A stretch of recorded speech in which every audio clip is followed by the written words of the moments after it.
Now reporting, George Stephanopoulos. Welcome back to our coverage of the impeachment of President Trump. The hearing room at 1100 House Longworth building still empty right now as members coming back from the floor from a vote. But as they return for the second half of this hearing with Ambassador Marie Yovanovitch, we have breaking news also out of Washington, D.C. Roger Stone, one of the president's longest-serving political advisors, longtime friend of the president, has now been found guilty on 7 counts of lying to Congress and tampering with a witness. This is a spin-off of Robert Mueller's investigation. He's now facing up to 20 years in prison as you see him heading into the courtroom with his wife earlier this morning. I want to go straight to our Chief Justice correspondent, Pierre Thomas, with the latest on that verdict. George, you're correct. This is 7 federal felonies that Roger Stone has been convicted of, all dealing with the fact that he lied to Congress about his efforts to get the information that WikiLeaks was going to provide concerning dirt about Hillary Clinton during the 2016 election. And why did he do it? Prosecutors in the case this week in their closing arguments pointed out to the fact that he did it to protect the president, or then candidate Donald Trump. Let me give you a statement from the closing arguments. Quote, Stone knew that if his information came out, it would likely look really bad for his longtime associate, Donald Trump. So he lied to the committee. So again, George, this is a confidant of the president, a man who described himself as a so-called dirty trickster, one who loved Richard Nixon, who's now been convicted of 7 federal felonies and now facing prison time, George. Testimony during the trial included evidence of phone calls between Roger Stone and the president during the campaign where the president was being informed about what WikiLeaks may or may not have been doing. That testimony came from the president's former deputy campaign manager, Rick Gates. I want to go to John Carl for more on this, our chief White House correspondent. And John, as I said right here at the start, Roger Stone has been long associated with President Trump, learned at the feet of Roy Cohn. Roy Cohn, in fact, introduced Donald Trump to Roger Stone back in 1979. George, in some ways, you can look at Roger Stone as the founding father of the Trump presidential campaign, although he played a minor role in the 2016 campaign and, in fact, was fired as an advisor early on in 2015.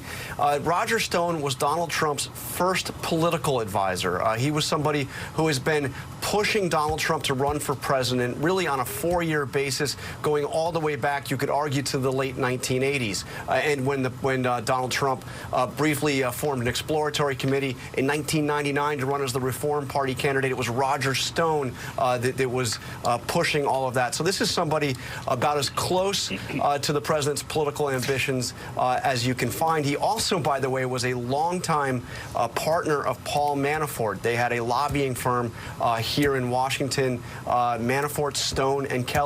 And they were longtime partners. He was also, when Donald Trump hired his first paid political advisor for the 2016 cycle, he hired a guy by the name of Sam Nunberg, who worked for Roger Stone. This is somebody who really was the person that put the political bug in Donald Trump. And John, he was formally fired from the campaign, I think, in late 2015, but he maintained contact with President Trump.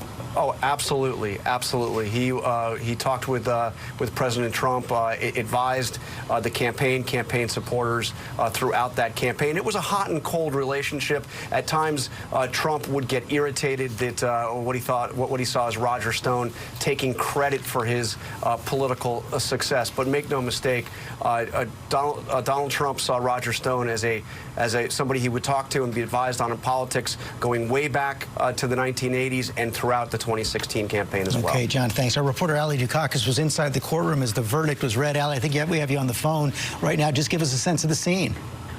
Hey, George. So right now, reporters are frantically waiting outside for Roger to leave. He looked extremely upset when he was found guilty on all 7 counts. He faces a statutory maximum of up to 50 years in jail. His wife was sitting in front of me, hugged a family friend, and said, he'll be okay. I'm not sure that feeling is reverberating among the rest of their family right now. They were clearly extremely upset. They had hoped that at least on 1 or 2 counts he would not be found guilty.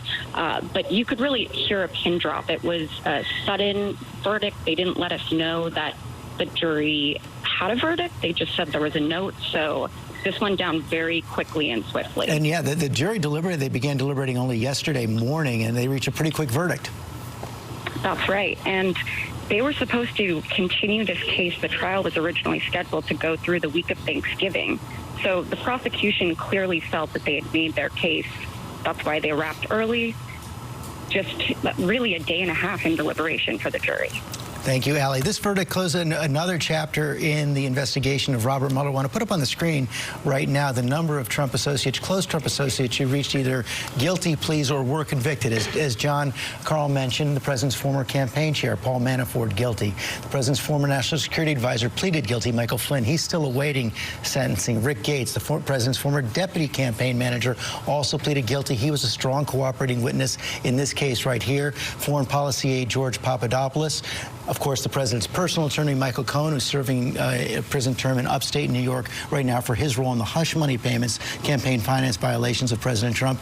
And now the president's longtime political associate, Roger Stone, found guilty as well. Dan Abrams, Robert Mueller was criticized for his testimony before the Congress, but quite a lineup there on top of course, the indictments of those Russian nationals for their interference in our campaign. Well, and I would argue that's the single most important of the indictments is of the Russians, because that was for hacking. And I really would encourage anyone who's interested in this topic to go and read those indictments, because the two sets of indictments of the Russians really do lay out the roadmap of exactly how the Russians did what they did. But today, the news of Roger Stone will and does come back to Donald Trump to some degree. The prosecution's theory in this case was that Stone was lying to protect Donald Trump. And he didn't present much of a defense in the case.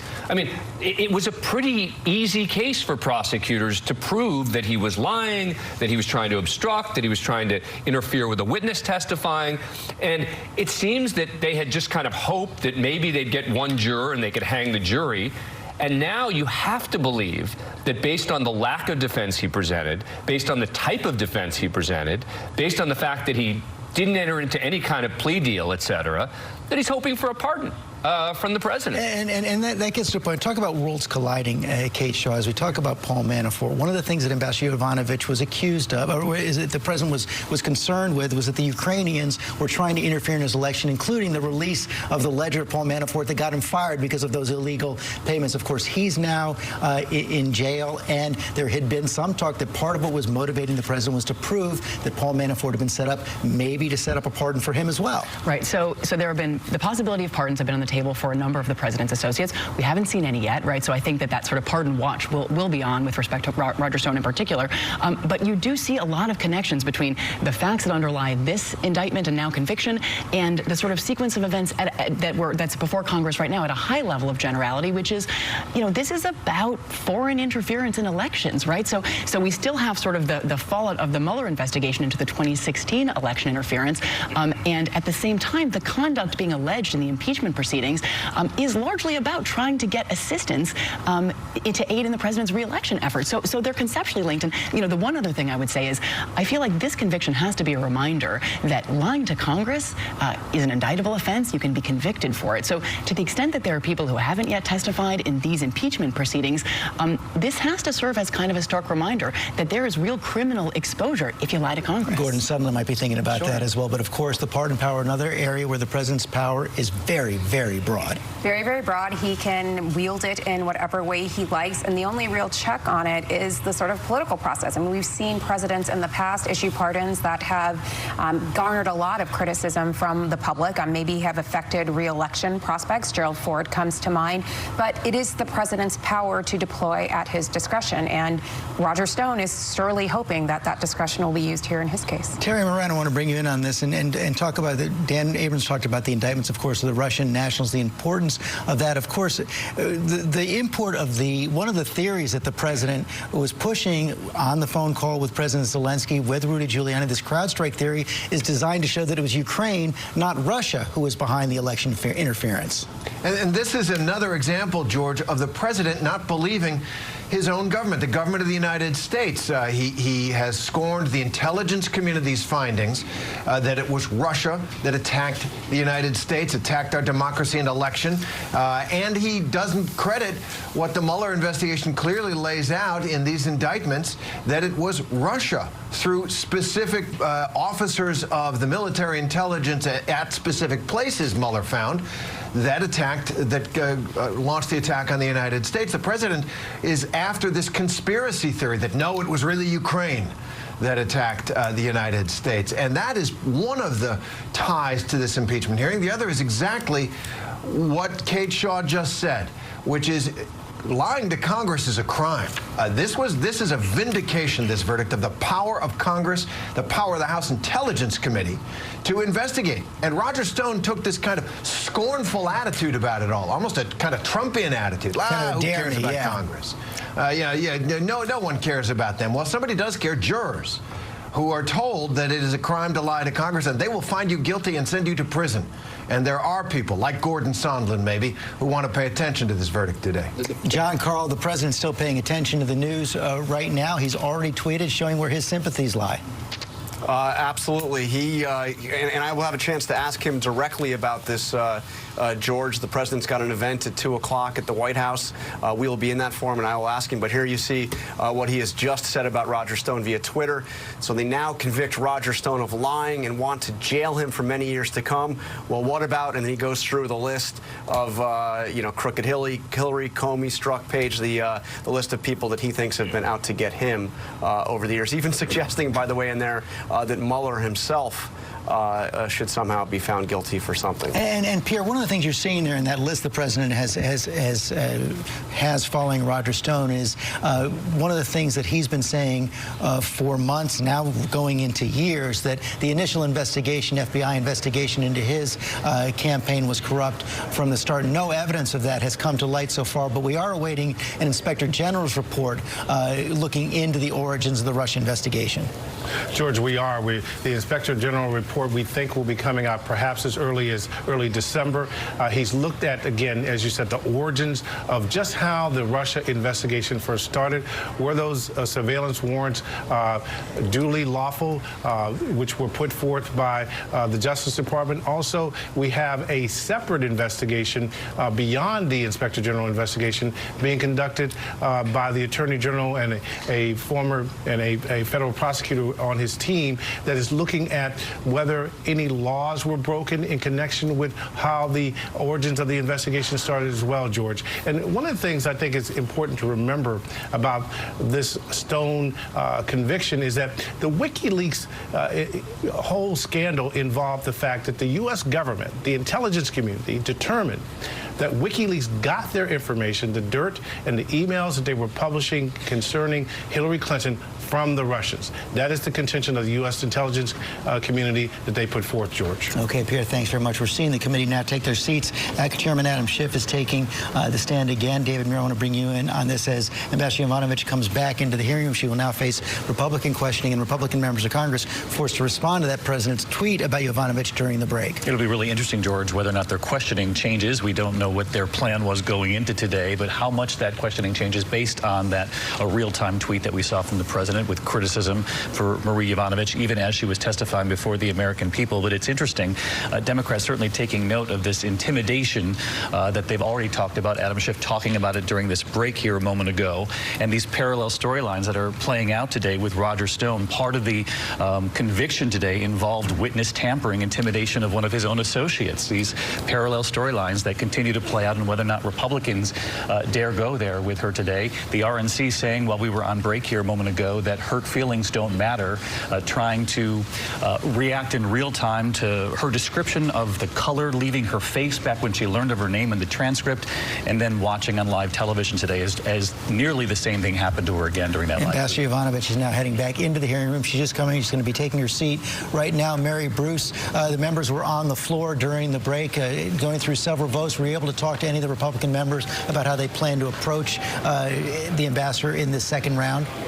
Well, George, based on our conversations with Republicans during this break, I would not expect them to follow the president's lead. It does not seem that they are going to be following the tone of the president's tweet there. They are not likely to attack her character, to attack her prior work as the president did. In fact, we have been pretty hard-pressed to find any Republicans who support the tone and tenor of the president's tweet. We have talked with many Republicans who say they respect the ambassador, but that they reiterate over and over and over again that this hearing, this impeachment inquiry, is not about Rudy Giuliani and his shadow. shadow campaign. They say it is about the president, that the president has the right to name anyone he wants to serve as his ambassador. And it seems like they're going to stick very, very close to the line of questioning that would suggest she wasn't there for the actions that are at issue right now when the president was talking to President Zelensky over the phone and the suspension of aid.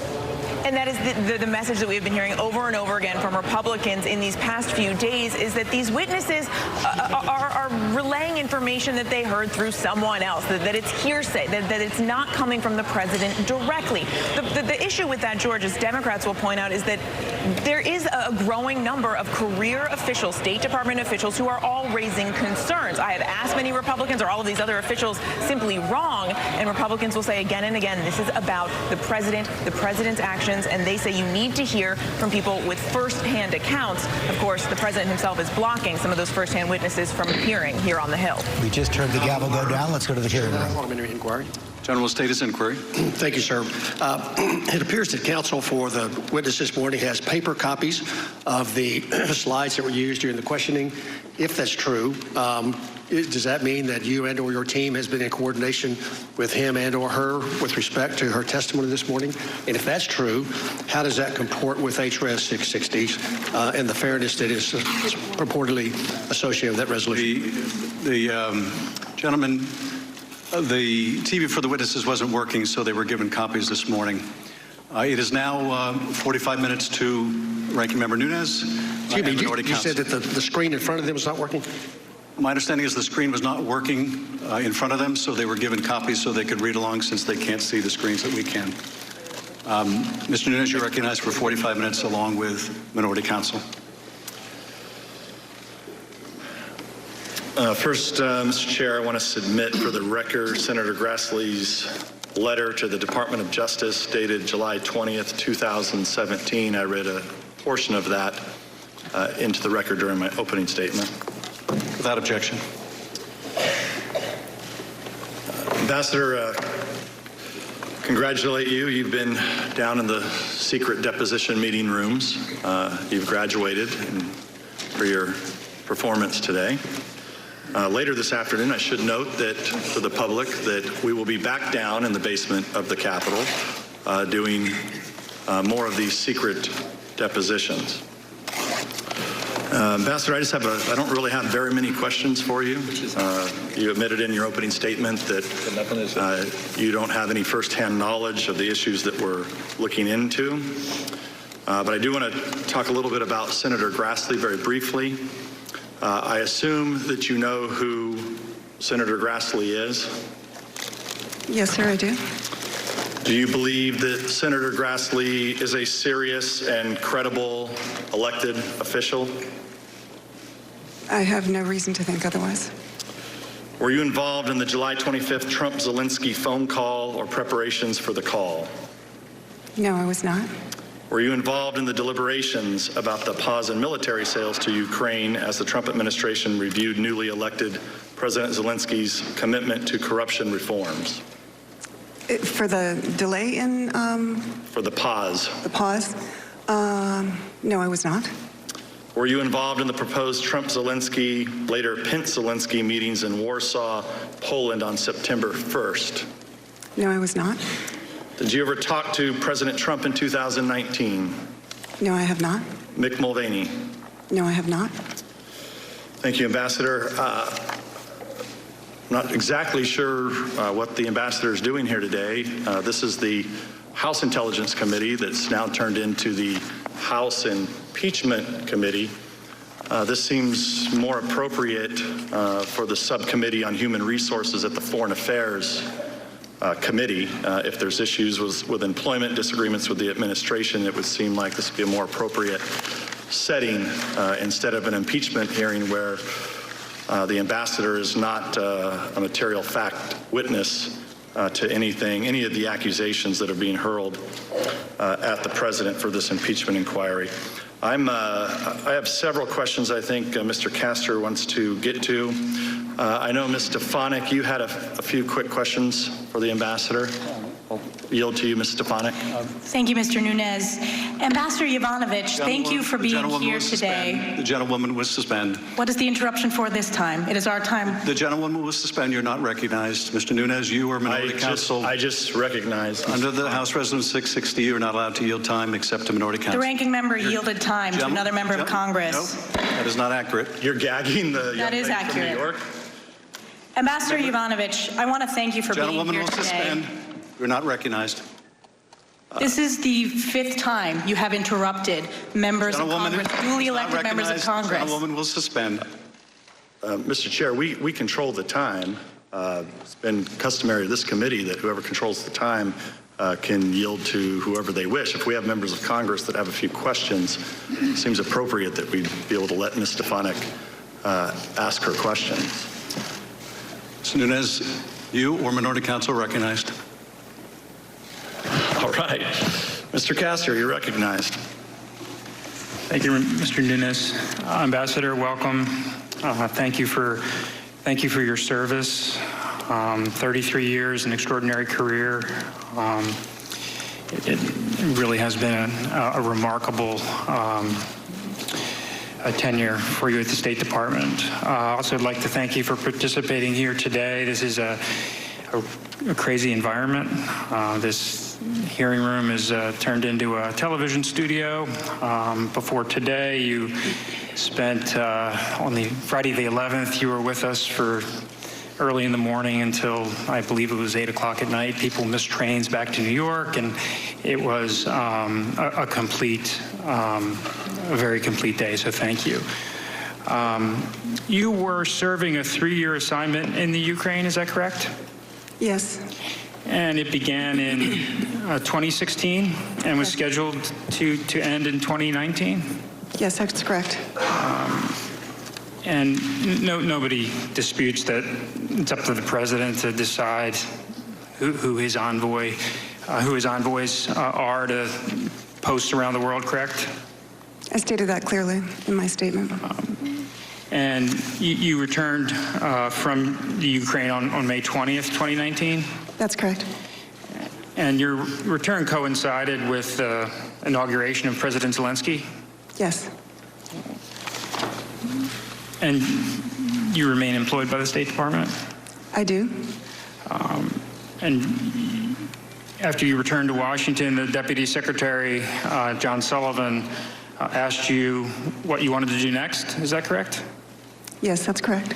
And then you met with the Director General, Ambassador Perez? Yes, that's correct. To identify a meaningful new assignment? Yes. And you now serve at Georgetown University as a fellow? That's true. And this is a rewarding position for you? I'm very grateful to be in that position after what happened. Today is the second big hearing for the Democrats' impeachment initiative. But we don't understand, or we do understand that you don't have a lot of facts and information relating to the part of this that we're investigating. And those are the events from May 20th up until to September 11th, the release of the security assistance funds. Is that correct? Mm-hmm. Yes, that's correct. So you were not part of the delegation to the inauguration. That was the day you returned. You were not part of the Oval Office meeting May 23rd, correct? Yes, that's correct. And you were not part of the decision-making relating to whether there would be a White House meeting with President Zelensky? That's correct. And you were not a part of any decision-making in the lead-up to the July 25th call? That's correct. And you first learned about the call on September 25th, is that correct? Well, I heard about the call, as I indicated in the first deposition, from Deputy Assistant Secretary George Kent. And what did he tell you about the call? Well,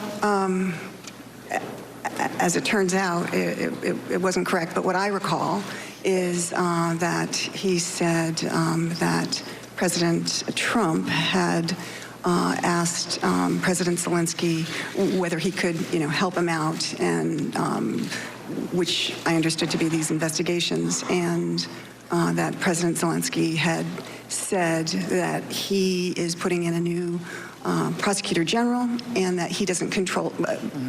This is approximately what he said, that person is an independent individual. Okay, and you learned about that before the call was made public? That's correct. Likewise, you were not involved in any discussions surrounding the security sector assistance funds to Ukraine, that they were paused for about 55 days from July 18th to September 11th? No discussions. Okay. In your opening statement on page 9, you stated, although then and now I've always understood that I served at the pleasure of the president, I still find it difficult to comprehend that foreign and private interests were able to undermine U.S. interests in this way. Individuals who apparently felt stymied by our efforts to promote stated U.S. policy against corruption, that is to do the mission, were able to successfully conduct a campaign of disinformation against the sitting ambassador using unofficial back channels. Do you believe that President Trump was aiming to weaponize corruption in Ukraine by removing you? I don't know that. Okay. Do you believe your removal was part of some scheme to make it easier for elements of the Ukrainian establishment to do things counter to U.S. interests? I think that's certainly what the Ukrainian establishment hoped. I think that in addition, there were Americans, these two individuals who were working with Mayor Giuliani, Mr. Parnas and Mr. Fruman, who have recently been indicted by the Southern District of New York, who indicated that they wanted to change out the ambassador. And I think they must have had some reason for that. And do you think they were seeking a different type of ambassador that would allow them to achieve some of their objectives? I don't know what other reason there would be. Okay. Is Ambassador Taylor the type of person that would facilitate those objectives? No. So Ambassador Taylor is a man of high integrity? Absolutely. And he's a good pick for the post? He is. I would note that he is the charge out there, as of course you understand. So no ambassador has yet been, or no candidate has yet been named to the position. But he certainly has had a decorated career serving his country.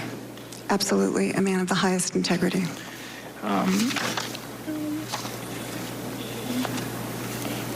You testified about when you first learned that Mayor Giuliani and some of his associates were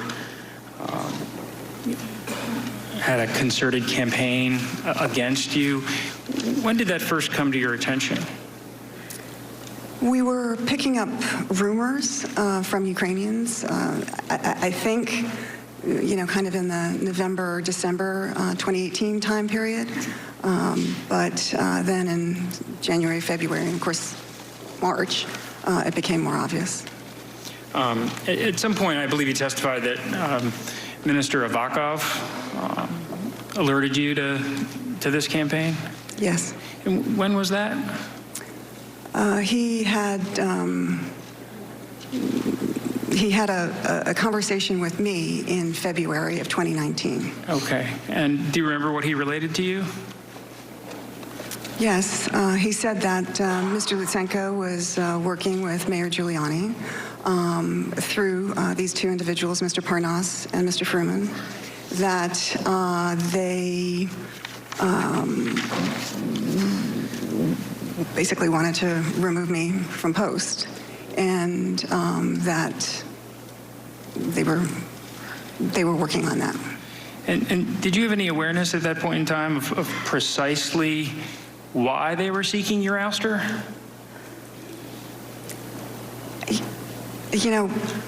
I didn't. I didn't understand that at all, because I had never met Mr. Parnas and Mr. Fruman.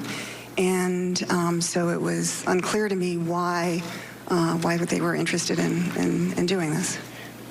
Were you especially influential implementing policies that stymied their interests in Ukraine?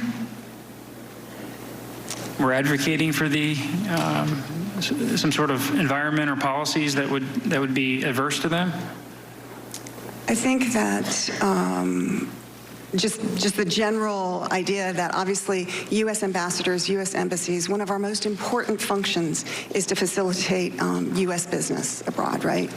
Whether it's trade, whether it's commerce, that's one of the things that we do. And but everything has to be above board. We believe in a level playing ground and so forth, but we obviously advocate for U.S. business.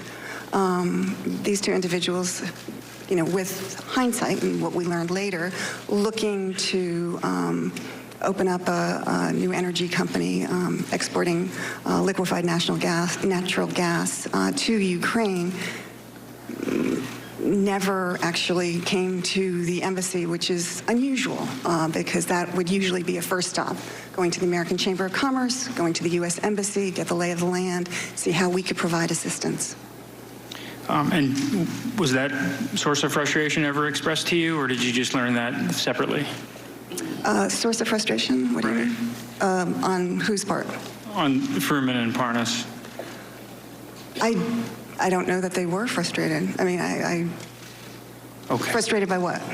Well, you mentioned that they had business interests, and I asked you whether they had been stymied by anything in particular that you had advocated for, or you were a roadblock to them being successful. I wondered if there was any connection. I'd never met them. When I heard those names for the first time, which was in February of 2019, I asked my team, the econ and the commercial sections are the ones who would usually meet with American businessmen and women, and nobody had heard of them. So all I can conclude is that it was the general U.S. policies that we were implementing that might have been of concern to them. Okay, and at any point, did you ever try to reach out to the Prosecutor General, Mr. Lutsenko, and find out why he was participating in this concerted campaign? No. And then why didn't you do that? I didn't feel that there was any purpose to it. And why not? He is, he clearly had, I would say, an animus for doing this, and he was working with Americans. So I reached out to the American side, in this case the State Department, to try and find out what was going on. When did you first realize that your relationship with Lutsenko had reached an adversarial point? Probably around that time, maybe a little bit earlier. And this is March? Yeah, and what I would say, adversarial, that's a really strong word. We at the U.S. Embassy are visiting key people from the State Department and other agencies. We were pushing the Ukrainians, including Mr. Lutsenko, to do what they said that they were going to do when Mr. Lutsenko entered office, that he was going to clean up the PGO and make reforms, that he was going to bring justice to the what they call the Heavenly Hundred, the people who died on the Maidan in 2014, the Revolution of Dignity, and he was going to prosecute cases to repatriate the approximately $40 billion it's believed that former President Yanukovych and his cronies fled the country with. And he didn't do any of that. And we, kept on trying to encourage him to do the right thing. That's what the Ukrainian people wanted him to do, and we thought it was a good plan and that he should do it. Okay. And then you mentioned you contacted the State Department in late March. Was that Under Secretary Hale? So contacted about what? About the concerns you had about the campaign against you? I contacted the State Department much earlier than that. I mean, it was an ongoing sort of discussion, makes it sound very formal. We have many ways of going back and forth with Washington. So, on phone calls or DVCs, we would have this discussion. When did you realize this? And if I could just amplify my answer, we had the discussion because we were concerned that Ukrainian policymakers, Ukrainian leaders were hearing that, I was going to be leaving, that, there was maybe somebody else waiting in the wings, etc. And that undermined not only my position, but our U.S. position. The Ukrainians didn't know what to think. And we need to be out there all the time, firing on all cylinders to promote our national security interests. So it was a concern. And when did you realize this concerted campaign against you was a real threat? A threat? A threat to your ability to do the job in Kyiv? Well, I would say that when you go into a meeting with somebody and they ask, are you going to be leaving, that is concerning.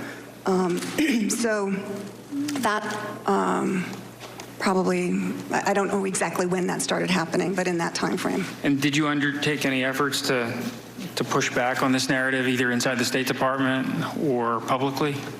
Well, certainly with the Ukrainians, I said, there's nothing to this. This is, a distraction, and we are focused on the job. Our policy remains the same.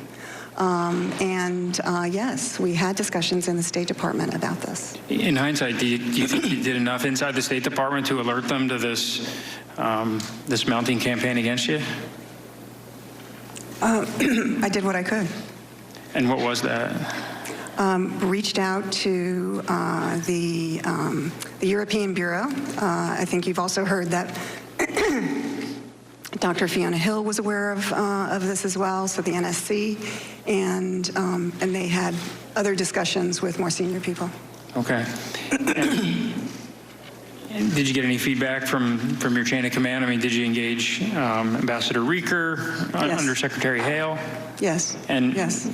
Did you develop sort of a game plan to push back against these allegations? So, I mean, there are different time frames here that we're talking about. So, fast forwarding to March, I did, when Undersecretary Hale asked whether I would consider extending, I did raise, because I wasn't sure that he was aware of it. I wanted to make sure that he knew that Mayor Giuliani had been out there saying things about me, untrue things, and I wanted him to be aware of that. And he said, he understood. He still was hoping that I could extend for another year. So that was early March, and then fast forward to late March, and the discussions about this issue continued, but obviously once it became a public political story here in the United States, the tenor of everything changed, because I think that the State Department felt that it wasn't manageable anymore, and that the more prudent thing would be for me to come back in July. Do you think there was anything you could have done differently to get ahead of the story and to lobby the secretary and his counselor, Mr. Breckbuell, that there was a concerted campaign against you, that you didn't believe the allegations lodged were accurate and you needed their assistance?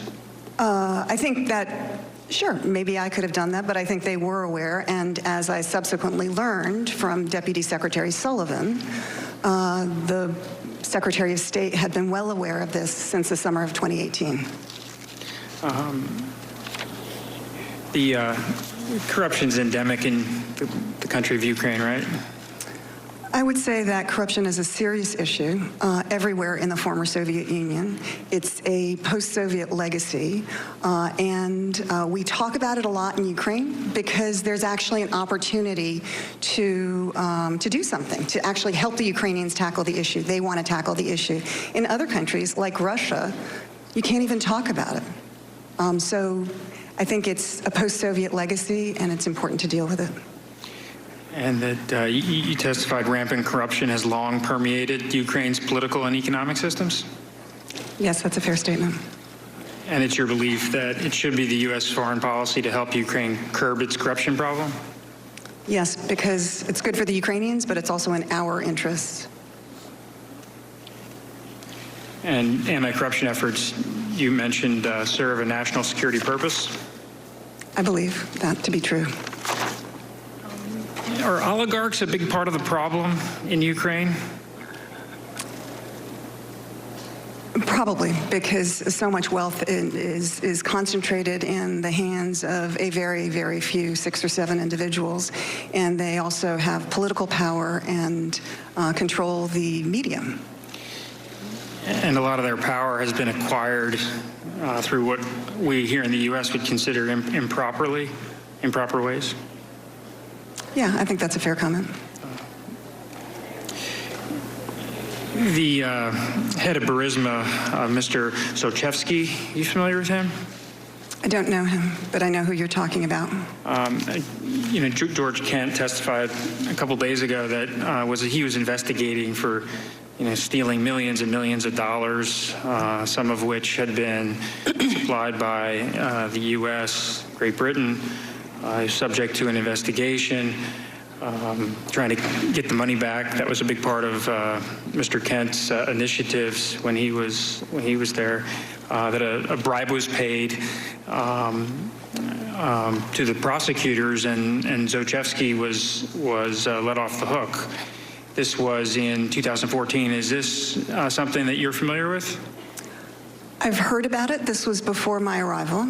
And I would just say my understanding, but please correct me if I'm wrong, is that the U.S. money that you're referring to was the money that we used to fund an FBI team that was embedded with the Prosecutor General's office to go after not to go after, but to do the investigation of Burisma and Zlochevsky. Mr. Kent testified that this bribe was paid, the prosecution went away, and essentially nothing has been further done with regards to Burisma. During your tenure in Ukraine, has there ever been any focus on re-examining allegations, whether it's at Burisma or other powerful interests like Zlochevsky, re-examining it? Is that on the part of the Ukrainian government? Is that what you're talking about? Trying to lean on the various prosecutors general to clean up the oligarchical system? I think, yes, there have been some efforts, and as I mentioned earlier in my testimony, the U.S. was welcoming of Mr. Lutsenko's nomination to the position of Prosecutor General, because we were hoping he would clean that up. That, in fact, is not what happened. And because, it's kind of hard to explain to a U.S. audience, but in Ukraine, in the former Soviet Union more broadly, including in Russia, the justice system, whether it's cops on the beat, whether it's investigators, whether it is prosecutors, whether it is judges, are used as a tool of the political system to be used against your political adversaries. And so I think that, going back to your question about Burisma and Zlochevsky, my understanding, this was, as I told you earlier in the previous deposition, this did not loom large when I arrived. I arrived in 2016, August 2016. But over time, my understanding was that the case was basically sort of on a pause, that it wasn't an active case, but it also was not fully closed. And that is a way, as I mentioned before, for those in power to keep a little hook in to Burisma and Mr. Zlochevsky. And right around the time the bribe was paid, Burisma undertook an effort to spruce up their board, and they added, I believe, the president of Poland and some other luminaries. Are you familiar with that? Yeah, I don't exactly know what the timing of all of this was. Okay. But yes, I mean, to the elements. And one of the folks they added to the board was the vice president's son, Hunter Biden, which raises questions. Is he a genius on the corporate governance front? Is he a genius with the Ukrainian oligarchical systems and cleaning that up, or was he just added to the board because he's the vice president's son? Was that ever, a concern, or at least the perception of that concern addressed? As I said, I arrived in August of 2016, several months before the elections and several months before President Trump took office. And it was not a focus of what I was doing in that 6-month period. Okay. Was the issue ever raised at all? Not. He was still on the board, I think, at the time. Yeah, my understanding from newspaper accounts is that he just recently left in 2019. I never met him, never talked to him. And I'm sorry, what was your question? He was still on the board when you arrived at Post, and was just wondering if at least the perception problem was brought to your attention as the ambassador. I was aware of it because, as I told you before, in the deposition, there had been in terms of the preparation for my Senate confirmation hearings for Ukraine, there was a question about that and a select answer. So I was aware of it.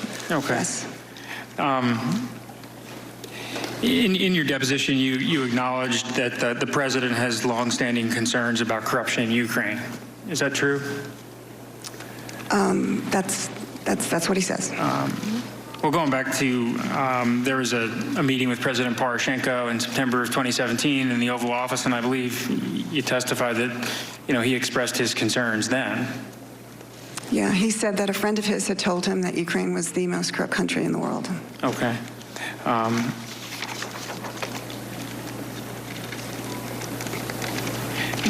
Several witnesses have testified that the president has concerns that there are certain elements of the Ukrainian establishment that during 2016 were out to get him. Is that something you were aware of at any point in time? Well, I'm certainly aware of it now. Obviously, there's been a lot of press attention on that. It was not brought to my attention during the 2.5 years that I served under President Trump as our ambassador to Ukraine. We've gone through the deposition some of these elements that maybe they loom larger now, but in hindsight, was there any discussion at the embassy that there's these indications of some Ukrainians trying to at least advocate against then candidate Trump? Actually, there weren't. I mean, we didn't really see it that way. And were you aware of, I know Mr. Nunez mentioned this earlier, the consultant Alexander Chalupa had reportedly, at least according to her and according to Ken Vogel at the Politico, was trying to work with the Ukrainian embassy in D.C. to trade information, share leads of that sort of thing? I saw the article. I didn't have any further information about that. And did you see the article at the time, or did that only come to your attention subsequently? It's certainly been brought to my attention subsequently. I think I did see something to that effect at the time as well. And you're the ambassador in country at this point. Did you aim to get to the bottom of that? Because if the reporting's true, if what Ms. Chalupa told Mr. Vogel is accurate, that would be concerning, correct? Well, I was the ambassador in Ukraine starting in August of 2016. And what you're describing, if true, as you said, what you're describing took place in the United States. So if there were concerns about what Ms. Chalupa was doing, I think that would have been handled here. And do you know Ms. Chalupa? I don't believe so. Have you ever met her? I don't think so. I mean, if she worked for the Ukrainian embassy, it's possible that I met her in a large group or something, but I don't believe I know her. Are you aware of the role that investigative journalist Mr. Lashenko played in publicizing the the Manafort black ledgers? Yes. And he publicized some information in a pretty grand way in August of 2016, and almost immediately coincided with Mr. Manafort leaving the Trump campaign. Was there anything about that issue when it was occurring that concerned you? Well, I certainly noticed it because I was, a week or so away from arriving in Ukraine. I think that from a Ukrainian perspective, I realize we are looking at this from an American perspective. From a Ukrainian perspective, I think that what Mr. Lyshenko and others who were looking into the Black Ledger were most concerned about was actually not Mr. Manafort, but former President Yanukovych and his political party, and the amount of money that they allegedly stole and where it went and so forth. I mean, I think there's just a difference in perspective depending on which country you're in. But you can understand the president, at least from his perspective, looking at these facts, it certainly is reasonable to conclude that there are elements of the Ukrainian establishment that are advocating against him at this point in time, correct? Well, just speaking about Mr. Lyshenko, he's an investigative journalist, as you said, and he got access to the Black Ledger, and he published it, as I think journalists would do. And again, I'm not sure that I don't have any information to suggest that was targeting President Trump. With the way the events unfolded, Mr. Manafort was, subsequently left the campaign, and it certainly did begin a period of interest in, Manafort's ties to Russia and so forth. I think, again, I think that that may have been the effect here in the United States. And obviously it was of interest to journalists and others here that Mr. Manafort was former President Yanukovych's political advisor, and he was the political advisor, head of a campaign here. And so we all know that there have been court cases and so forth where Mr. Manafort was found guilty of certain actions. But at the end of the day, President Trump won the elections. With Mr. Lyshenko's reporting, there's been a question of whether all the information that he published was authentic, correct? I'm sorry, could you repeat that? There's been some have questioned whether the information Mr. Lyshenko published was all correct, or whether it was doctored. Okay, I wasn't aware of that. Okay. Ambassador Chaley, during the August timeframe, he wrote an op-ed in The Hill taking issue with then-candidate Trump. Were you aware of that when it occurred? Yes. And did you have any communications with the ambassador to express concerns? No. And how frequently did you communicate with the ambassador? Obviously, you're in different posts in different countries, but yeah, didn't actually see him or talk to him that often. So you weren't in frequent communication? No. Can you see how writing an op-ed, even given the substance, we've discussed the substance of it, that there's sensitivities. Can you see how just the simple fact of writing an op-ed, the Ukrainian ambassador to the U.S. might create a perception that there are elements of the Ukrainian establishment that were advocating against then-candidate Trump?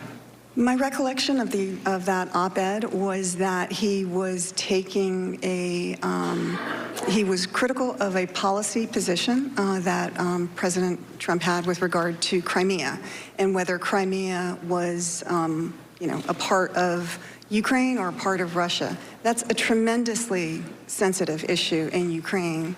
And my recollection is that is what Ambassador Chaley was writing about. And do you know whether the ambassador or anybody from the embassy tried to make contact with the Trump camp to talk about their concerns before lodging an op-ed? I don't know. Okay. During the same time period of the run-up to the election, the Minister Avakov had said some especially candid things about then candidate Trump on some various social media platforms. Are you aware of that? Yes, as a result of the deposition, the previous deposition. But during the relevant time period when it was happening, you weren't aware of that? I don't recall it. Okay. He's one of the more influential officials in the Ukraine, correct? He is. And I believe he's one of the few that span both the Poroshenko administration and the Zelensky administration. Yes, that's correct. Looking back on his comments in hindsight, do you see how that might create a perception that a very influential Ukrainian was advocating against then candidate Trump? That he was doing what? I'm sorry? Just advocating. He was out to get him. I mean, he said some real nasty things. Well, sometimes that happens on social media. And are you asking me whether it's appropriate? Probably not. But I would say that Minister Avakov has been, as well as others, both in President Poroshenko's administration as well as in the Zelensky administration, has been a good partner to the United States. As I think I told you before, he's a very practical man and looking for partners and getting the job done. I'm shocked that social media would be the site of negative comments.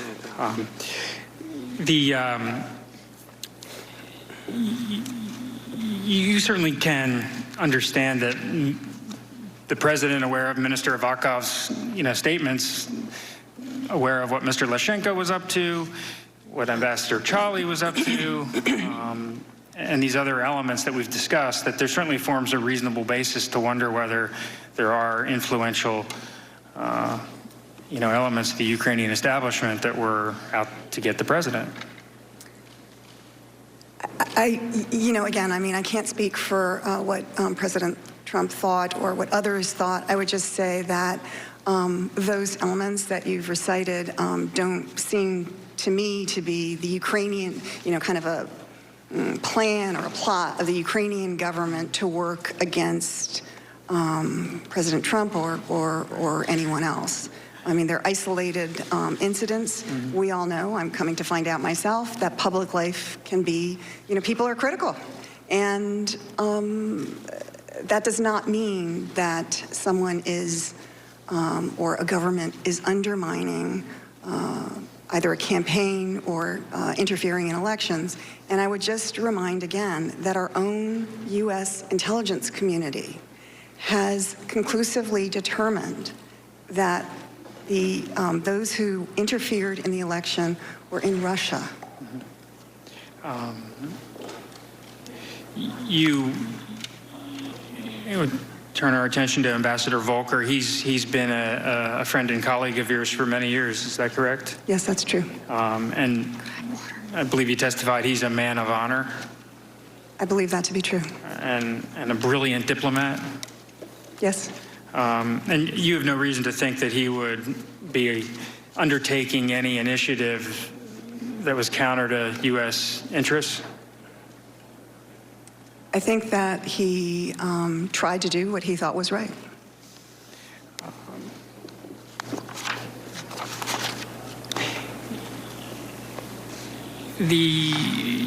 Turning our attention to the Trump administration's policy of aid, the aid package to Ukraine, you've testified that during your tenure as ambassador, America's policy actually got stronger toward Ukraine. Is that accurate? With the provision of javelins to the Ukrainian military, yes, that was really positive. And why was that important?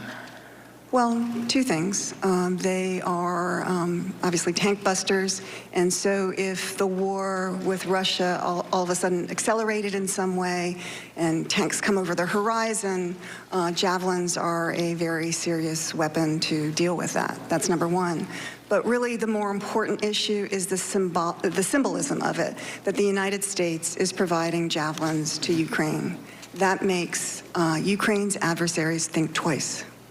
And the provision of javelins to Ukraine was blocked during the previous administration. Is that correct? I think they made a determination. I was not a part of those discussions, but obviously they had not yet made a determination about whether to provide javelins. But do you have any understanding of what the interagency consensus was with regard to javelins during the previous administration? I think that most in the interagency wanted to provide javelins to Ukraine.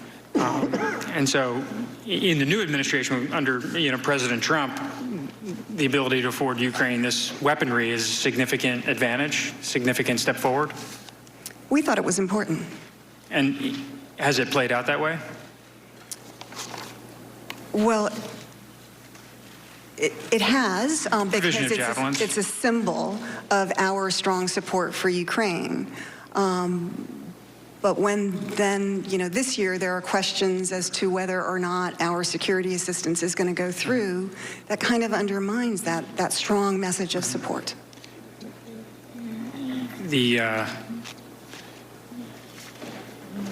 Ukraine still has the ability to acquire the javelins, though, correct?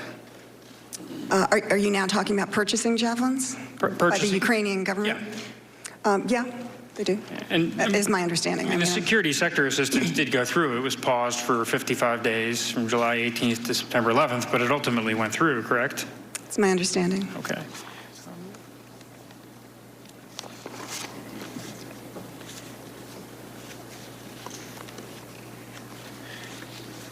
You testified during your deposition that you were proud of the efforts of the United States during your tenure to supply this type of aid to Ukraine. Are you still happy with the decisions? Are you talking about the Javelin? The Javelin and also the whole aid package. Yes. Do you think it's sufficient? Do you think we're giving Ukraine enough money? That's a hard question because one can always use additional funding. That said, I think that that the Congress has been very generous in voting for security assistance and other forms of assistance for Ukraine. See, my time is coming to an end, Mr. Chairman. Thank the gentleman. We'll now go to member 5-minute rounds. I recognize myself for 5 minutes. Ambassador Yovanovitch, I want to follow up on some of the questions from my colleagues. Some of the early questions seem to suggest that your testimony here was completely irrelevant to the issues at hand. Why are you even here? Isn't this just some small matter that should have been referred to HR? So I want to bring our attention to someone who thought you were actually very important to this whole plot or scheme, and that is the President of the United States. There was only one ambassador, I believe, who was discussed by the President in the July 25th call, and that was you, Ambassador Yovanovitch. And I want to refer back to how you were brought up in that conversation. At one point during the conversation, the President brings up this prosecutor who was very good, and it was shut down, and that's really unfair. And I think you indicated earlier that that was a likely reference to Mr. Lutsenko, the corrupt prosecutor, is that right? I believe that is the case, but I don't know. So immediately after the President brings up this corrupt former prosecutor, only one, I'm sorry, my staff has corrected me, only one American ambassador is brought up in the call. Immediately after the President brings up this corrupt prosecutor that he praises and says he was treated very unfairly, he then encourages Zelensky to speak with Giuliani, the guy who orchestrated the smear campaign against you, correct? Yes. And he then brings you up. So he praises the corrupt prosecutor. He says, I want you to talk to Giuliani, the guy who smeared you. And then he brings you up. He obviously thought you were relevant to this.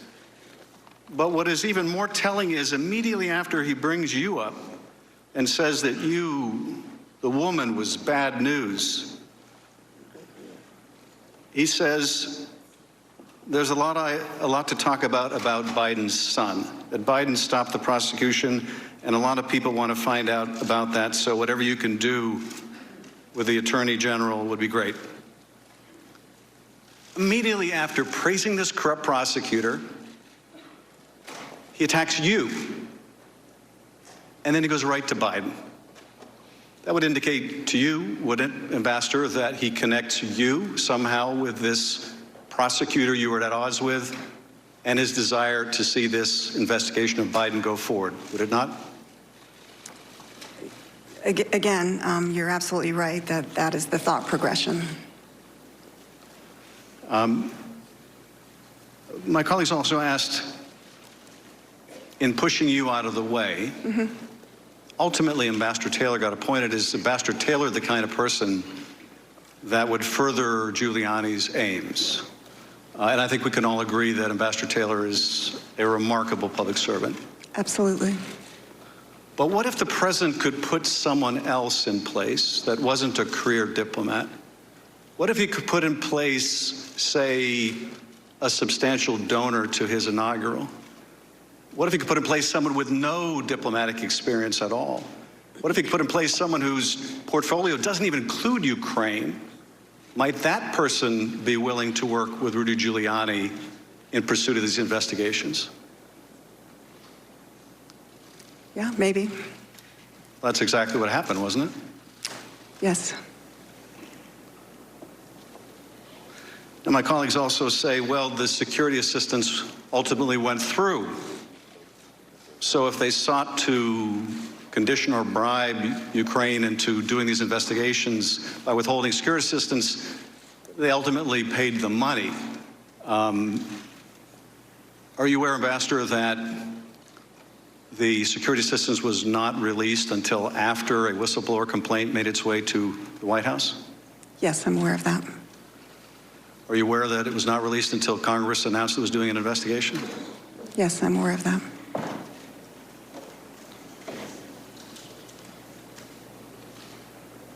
And finally, I want to ask you about the call record that my colleague read at the outset. I'm curious about this. And just for people watching at home so they're not confused, there are two calls here. There's the perfunctory congratulatory call after Zelensky is inaugurated, which my ranking member read this morning. And then there's, of course, the very problematic call in July. And one of the reasons we are here is what happened between April and July. But there was a readout put out by the White House at the time the April congratulatory call was made. And the White House readout said that the president discussed with Zelensky helping Ukraine root out corruption. Now that, in fact, doesn't appear anywhere in that call. So I want to ask you, Ambassador, why would the White House put out an inaccurate reading? Why would the White House represent that the president said something about corruption when he said nothing about corruption in that call or, in fact, in the one in July? I can't answer that question. I don't have visibility into that. I thank you. I yield now 5 minutes now to recognize the ranking member. I just remind the gentleman there's actually 3 calls. There's the 2 calls with President Trump and the one that you reiterated in our last hearing a couple of weeks ago. Ambassador, I just want to clarify something before I yield. Are you against political appointed ambassadors? Is it not the president's prerogative to appoint whoever he wants in any country? First of all, I am not against political ambassadors, just to be clear. I just wanted to clear that up. Now can I yield to Ms. Stefanik? I need your permission. You may yield. Thank you, Ambassador. Before I was interrupted, I wanted to thank you for your 30 years of public service, from Mogadishu to Ottawa to Moscow to London to Kyiv. I also wanted to thank you for hosting the numerous bipartisan delegations. I led one of those delegations in Ukraine. My questions today will focus on 3 key themes. The first is the role of the president when it comes to appointing our ambassadors. The second is long-standing corruption in Ukraine. And the third is aid to Ukraine. Earlier this week, as you know, we heard from George Kent, and I know that Mr. Kent is a colleague, a friend, and someone who you deeply respect. In his testimony, he stated, all ambassadors serve the pleasure of the president. You would agree with that statement, correct? Yes. And in fact, he elaborated and went on to emphasize that this is without question. Everybody understands that. You would agree with that? I would agree with that. And in your own deposition under oath, you stated, quote, although I understand, everyone understands that I serve at the pleasure of the president. Is that correct? Yes. And just so there's no public confusion, you are still an employee of the State Department, correct? Yes. And in the deposition, you say that you personally asked whether it would be possible to be a fellow at Georgetown University, and that was arranged for me, and I'm very grateful. That's where you're posted today, correct? Yes. Georgetown students are lucky to have you. We are lucky to have you in Foreign Service, and I again want to thank you for your tremendous public service. Shifting gears to corruption in Ukraine, in your powerful deposition, you described, quote, we have long understood that strong anti-corruption efforts must form an essential part of our policy in Ukraine, and now there is a window of opportunity to do that. And so why is this important, and why is this important to us? Put simply, anti-corruption efforts serve Ukraine's interests, but they also serve ours as well. Is that still your testimony? Yes. And particularly at the critical time in 2014, after the Ukrainian elections, you testified that the Ukrainian people had made clear in that very election that they were done with corruption. Correct? Yes. And you also testified that the Ukrainians thought it would be a good idea to set up this architecture of a special investigative office that would be all about the crimes of corruption. Correct? Yes. And I know this was before you arrived in Ukraine, but you are aware that the first case that the US, UK, and Ukraine investigators worked on was in fact against the owner of Burisma. Yes. And that was during the Obama administration. Yes. And in your testimony, you said today, the investigation was never formally closed because, quote, it's frankly useful to keep that company hanging on a hook, right? That's your quote. Yeah, the Ukrainian investigation was never closed. Partnered with the U.S. and the U.K. As I understand it. Yeah, although because we didn't see the Ukrainians moving forward on that, we no longer partner with them on that case or in that way. But let's take a step back. The first time you personally became aware of Burisma was actually when you were being prepared by the Obama State Department for your Senate confirmation hearings. And this was in the form of practice questions and answers. This was your deposition. And you testified that in this particular practice Q&A with the Obama State Department, it wasn't just generally about Burisma and corruption, it was specifically about Hunter Biden and Burisma. Is that correct? Yes, it is. And the exact quote from your testimony, Ambassador, is, quote, the way the question was phrased in this model Q&A was, what can you tell us about Hunter Biden's, being named to the board of Burisma? So for the millions of Americans watching, President Obama's own State Department was so concerned about potential conflicts of interest from Hunter Biden's role at Burisma that they raised it themselves while prepping this wonderful ambassador nominee before her confirmation. And yet our Democratic colleagues and the chairman of this committee cry foul when we dare ask that same question that the Obama State Department was so concerned about. But we will continue asking it. And lastly, in my 20 seconds left, I just want to get it on record. In terms of defensive lethal aid, which you were an advocate for, that was not provided by President Obama. It was provided by President Trump. That's correct. I yield back 5 seconds. Mr. Himes, you're recognized. Ambassador, thank you for your testimony today. Those of us who sit up here are supposed to be dispassionate and judicial and measured, but I'm angry. And I've been angry since I learned about your summary and unexplained dismissal after a lifetime of excellent and faithful service to this country. I'm angry that a woman whose family fled communism and Nazism, who served this country beautifully for 33 years, not in Paris or in Rome, but literally under fire in places like Mogadishu and Kyiv. I'm angry that a woman like you would be not just dismissed, but humiliated and attacked by the President of the United States. And I'm not just angry for you, I'm angry for every single foreign service officer, for every single military officer, for every intelligence officer who right now might believe that a lifetime of service and sacrifice and excellence might be ignored by the President of the United States, or worse yet, attacked in language that would embarrass a mob boss. Now, it's the President's defense, and it's emerging from my Republican colleagues today, that this is all okay, because as the President so memorably put it in his tweet this morning, it is a U.S. President's absolute right to appoint ambassadors. I'm a little troubled by this idea of an absolute right, because that doesn't feel to me like the system of government we have here. I think that how and why we exercise our powers and rights matters. Ambassador, when you're ambassador somewhere, do you have the right to ask the intelligence community, the CIA in an embassy, what operations they're doing? We talk about these things collaboratively. There's some things that, in short, yes. So you have the right to ask the intelligence community in your embassy what they're doing. Why might you do that? Because sometimes operations have political consequences. Right. So the performance of your duties in the interests of the United States gives you the right to ask very sensitive questions of our intelligence community in your embassy. But what if instead of working through the issues that you just described, you went to dinner that night and handed over that information to a Russian agent for $10,000? Would that be an appropriate exercise of your right? No, it would not. It would not. And what would happen to you if you did that?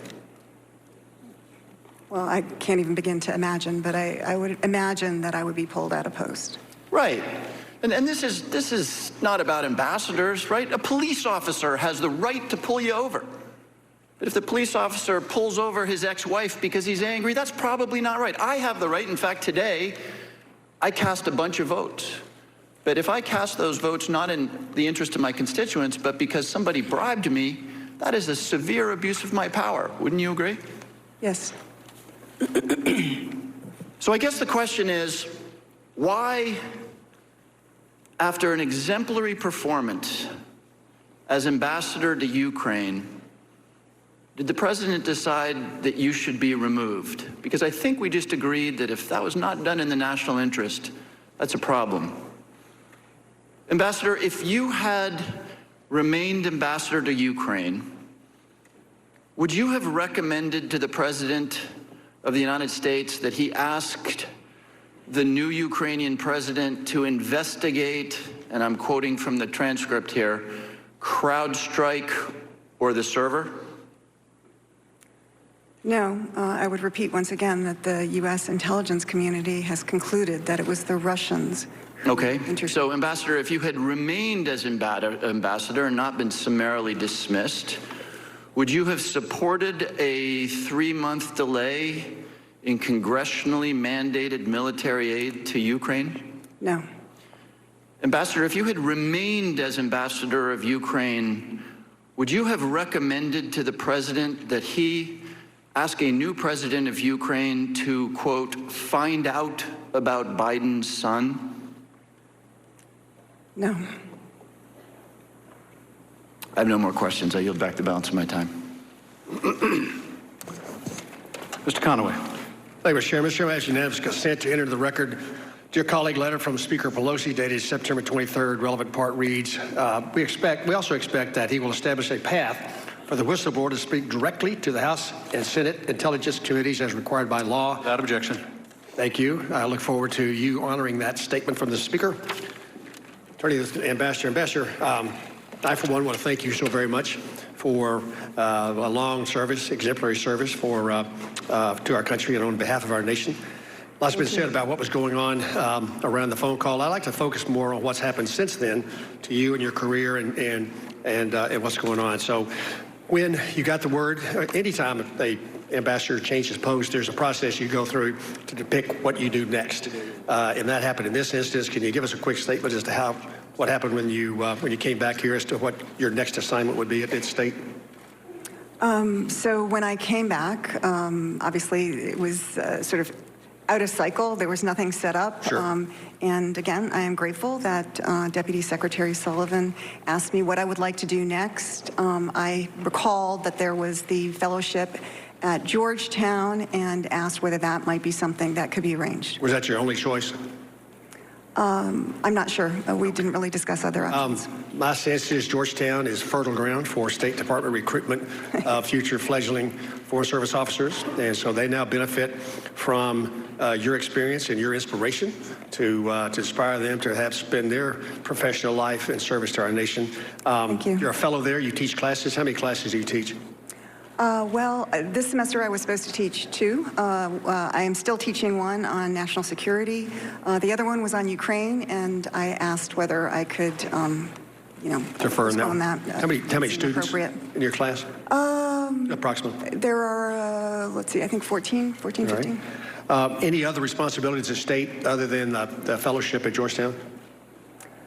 Well, I will tell you that all of this has kept me very busy. Okay, I got that. But no necessarily day-to-day things that you'd be responsible for. Other than not qualifying for overseas stipends and other things, has your compensation been affected by being recalled the way you were? No, it has not. Okay. I'm worried about the way you might be treated by your fellow employees at State.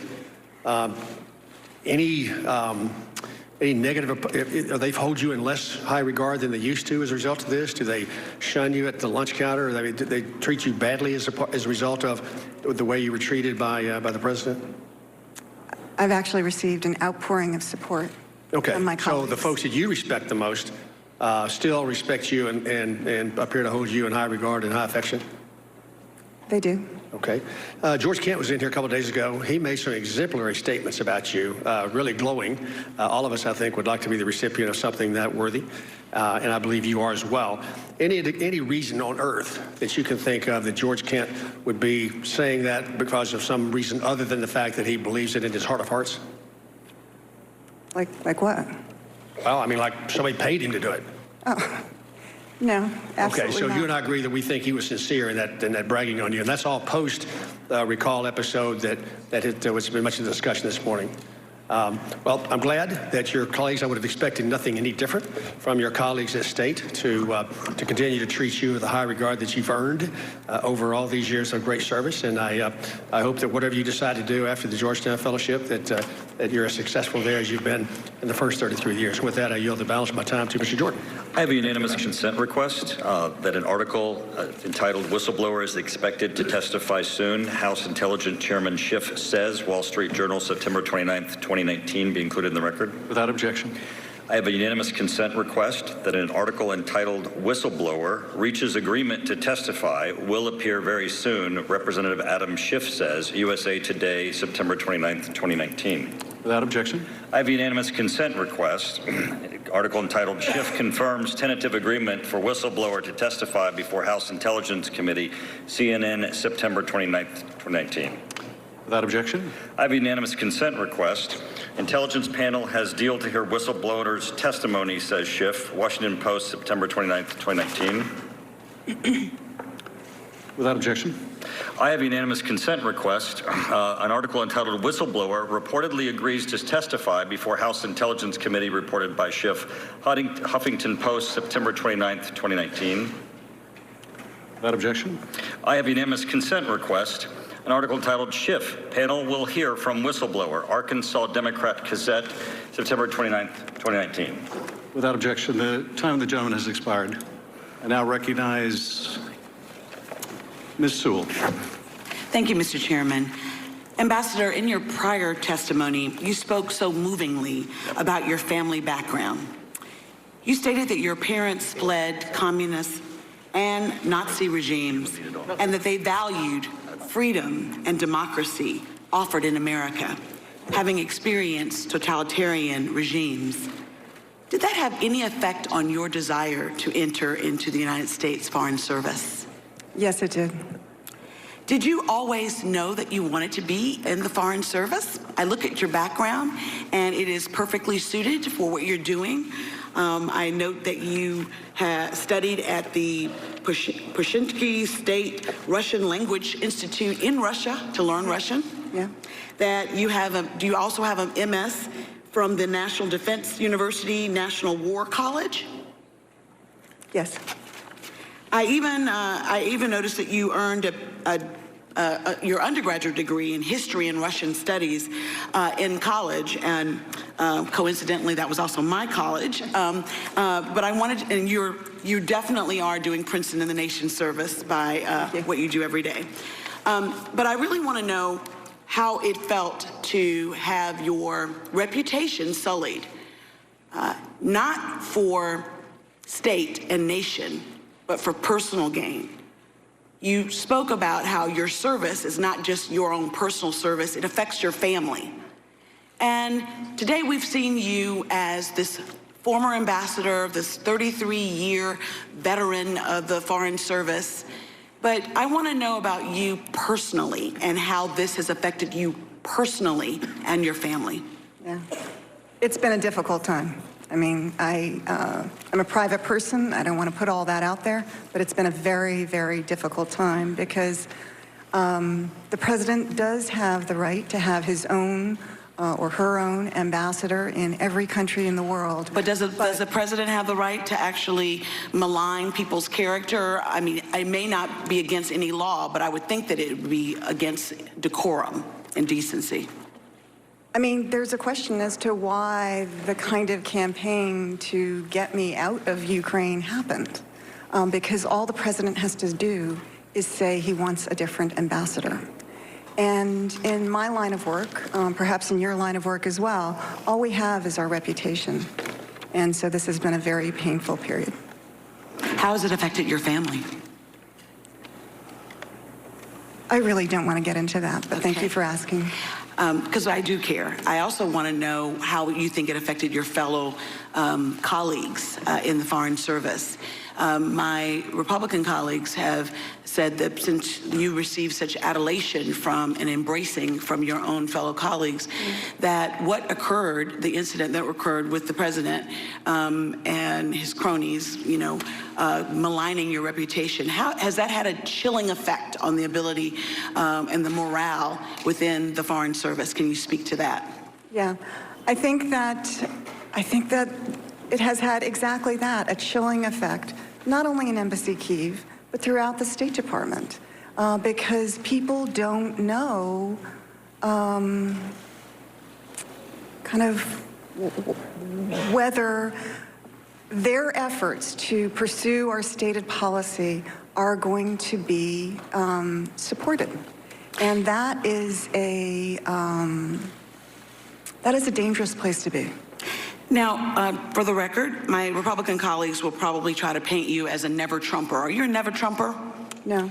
As a Foreign Service officer, you took an oath to support and defend the Constitution of the United States without regard for who's in office. Is that correct? Yes, that's true. Have you also served in your 33 years for not just Democratic presidents, but also Republican presidents? 4 Republican presidents. 4 Republican presidents. In fact, you joined the Foreign Service under Reagan. Is that not right? Yes, that's true. Now, why do you think it's really important that Foreign Service officers are nonpartisan? Can you talk to us about why it's important for you to do your job and your fellow Foreign Service officers to do your job, that you're nonpartisan? Yeah, because our work is essentially nonpartisan. And, you know, Senator Vandenberg, a Republican senator who actually partnered with President Truman, coined a phrase that politics should stop at the water's edge. And I think that's exactly right, because while obviously the competition of ideas in a democracy with different parties, different individuals is hugely important, but at the end of the day, when we are dealing with other countries, it needs to be about what is right for the United States. Those are our national security interests. And whether an individual works for the CIA or the military or the State Department, we've got to be nonpartisan and thinking about what is right for the United States. Well, on behalf of a grateful nation, I want to say thank you for your service, and I yield back the balance of my time. Thank you. Mr. Turner. Ambassador, I want to say I have a great deal of respect for what you do. I serve on the Armed Services Committee, the Intelligence Committee. I've worked with the NATO Parliamentary Assembly, including being its president, and I know the complexity of what you do. I know you have little access directly to decision makers, little resources, but you have still a great deal of responsibility. It's a complex task, and I want to take us from just the concept of one-dimensional Ukraine being corrupt to the other issues that you had to deal with as the Ukraine ambassador. You had to deal with more than just our bilateral relationship with Ukraine, for example. And I'd like confirmation that, I mean, obviously I know you know these, but these were on your portfolio. You had to deal with the issue of the OSCE Budapest Agreement and the denuclearization of Ukraine and the issues of its territorial integrity of the signatories, correct? Could you run that by me again? The OSCE, the Organization for Security and Cooperation for Europe, and the Budapest Agreement, under which Ukraine gave up its nuclear weapons and believed they had its territorial integrity guaranteed by the United States and Russia. You would have had that in your portfolio. Well, that was an issue you would have to deal with the Ukrainians on. Yeah, when the Ukrainians would ask about our policy and whether it was in keeping with the Budapest Agreement. Excellent. NATO. Ukraine is an aspiring NATO country. And of course, you have the Bucharest summit where the U.S. and the NATO allies made a statement that they would get membership. That would have been on your portfolio. They would have been discussing with you. Yes, certainly aspirations to NATO membership would be. And it's also consistent with U.S. policy that the U.S. supports Ukraine joining the EU, and they have a great deal of interest and desire for joining the EU, correct? Yes. And they just had a summit in Ukraine in July where they talked about the associated agreement on economic integration between the Ukraines and the EU. And they also had a discussion about the illegal annexation of Crimea and the blocking by Russia of the Ukrainian sailors that came out of the Azov Sea and that were captured. Those would have all been issues that would have been in your portfolio and that were consistent with what the EU's issues are, correct? Yes, we work closely with our EU partners. In addition to Ukraine, you'd have to work with France and UK and Germany, all of which would have different ideas of those. The ambassadors to the Ukraine of France, Germany, and correct? Yeah. Did you say they all have different ideas about these issues? Some of them, yes. But mostly there's a consensus. You'd have to work with NGOs, non-governmental organizations, on issues that we heard about: legal aid, human trafficking, building democratic institutions, and even HIV/AIDS, right? Yes. And you've spoken at several NGOs while you were the ambassador to Ukraine. Yes. Now, the U.S. ambassador to the EU, they would have under their portfolio aspiring nations to the EU, would they not? Yeah. Okay, so EU Ambassador Sondland then would have had Ukraine in his portfolio because they're an inspiring nation and he's our U.S. ambassador to the EU, correct? I think he testified that one of his first But you agree that it's within his portfolio, correct? He was answering the question. You would agree that it's in his portfolio, would you not? Yes. I would agree. Yes, thank you. Now, I want to go to the next. I'm sorry, can you finish her answer, Richard please? Holbrook is a person who, which I have a great deal of reverence for. Ambassador Yovanovitch should not finish her answer. You may finish your answer, Ambassador. Not out of my time. You're done. No, right? Ambassador. Ambassador will be recognized. I would say that all EU ambassadors deal with other countries, including aspiring countries, but it is unusual to name the U.S. ambassador to the EU to be responsible for all aspects of Ukraine. I'll take your additional answer. It's still in his portfolio, which was my question. You knew Ambassador Holbrook, probably. I did. He's a man of great integrity, one of our most successful ambassadors. You know him probably by his reputation. You would agree that he was a man of great reputation, right? Yes. Yes. Madam Ambassador, would it surprise you if in 2004 John Kerry had a member of his campaign who was a foreign policy advisor who traveled to the Ukraine in July and met with Ukrainian officials and the U.S. ambassador? Would that surprise you? And a member of John Kerry's campaign team for President of the United States in 2004 traveled to Ukraine, met with the U.S. ambassador in July. Not necessarily. Would you have taken that meeting if a member of John Kerry's campaign traveled to the Ukraine? Would you have taken that meeting? I guess it would depend on what the purpose of the meeting was. Well, that meeting actually occurred, and it was with John Holbrook. John Holbrook was a private citizen, traveled to Ukraine, met with the U.S. ambassadors, met with Ukrainian officials. He was also there on about HIV/AIDS, which was, in addition, something that the Clinton Foundation was working on. So we have a official of the John Kerry campaign in 2004 as a private citizen meeting with our ambassador in Ukraine. Time of the gentleman's expired. Is that unusual? We meet with private individuals all the time. It probably wasn't unusual for Giuliani. Gentleman's time has expired. Mr. Carson, you're recognized. Thank you, Chairman.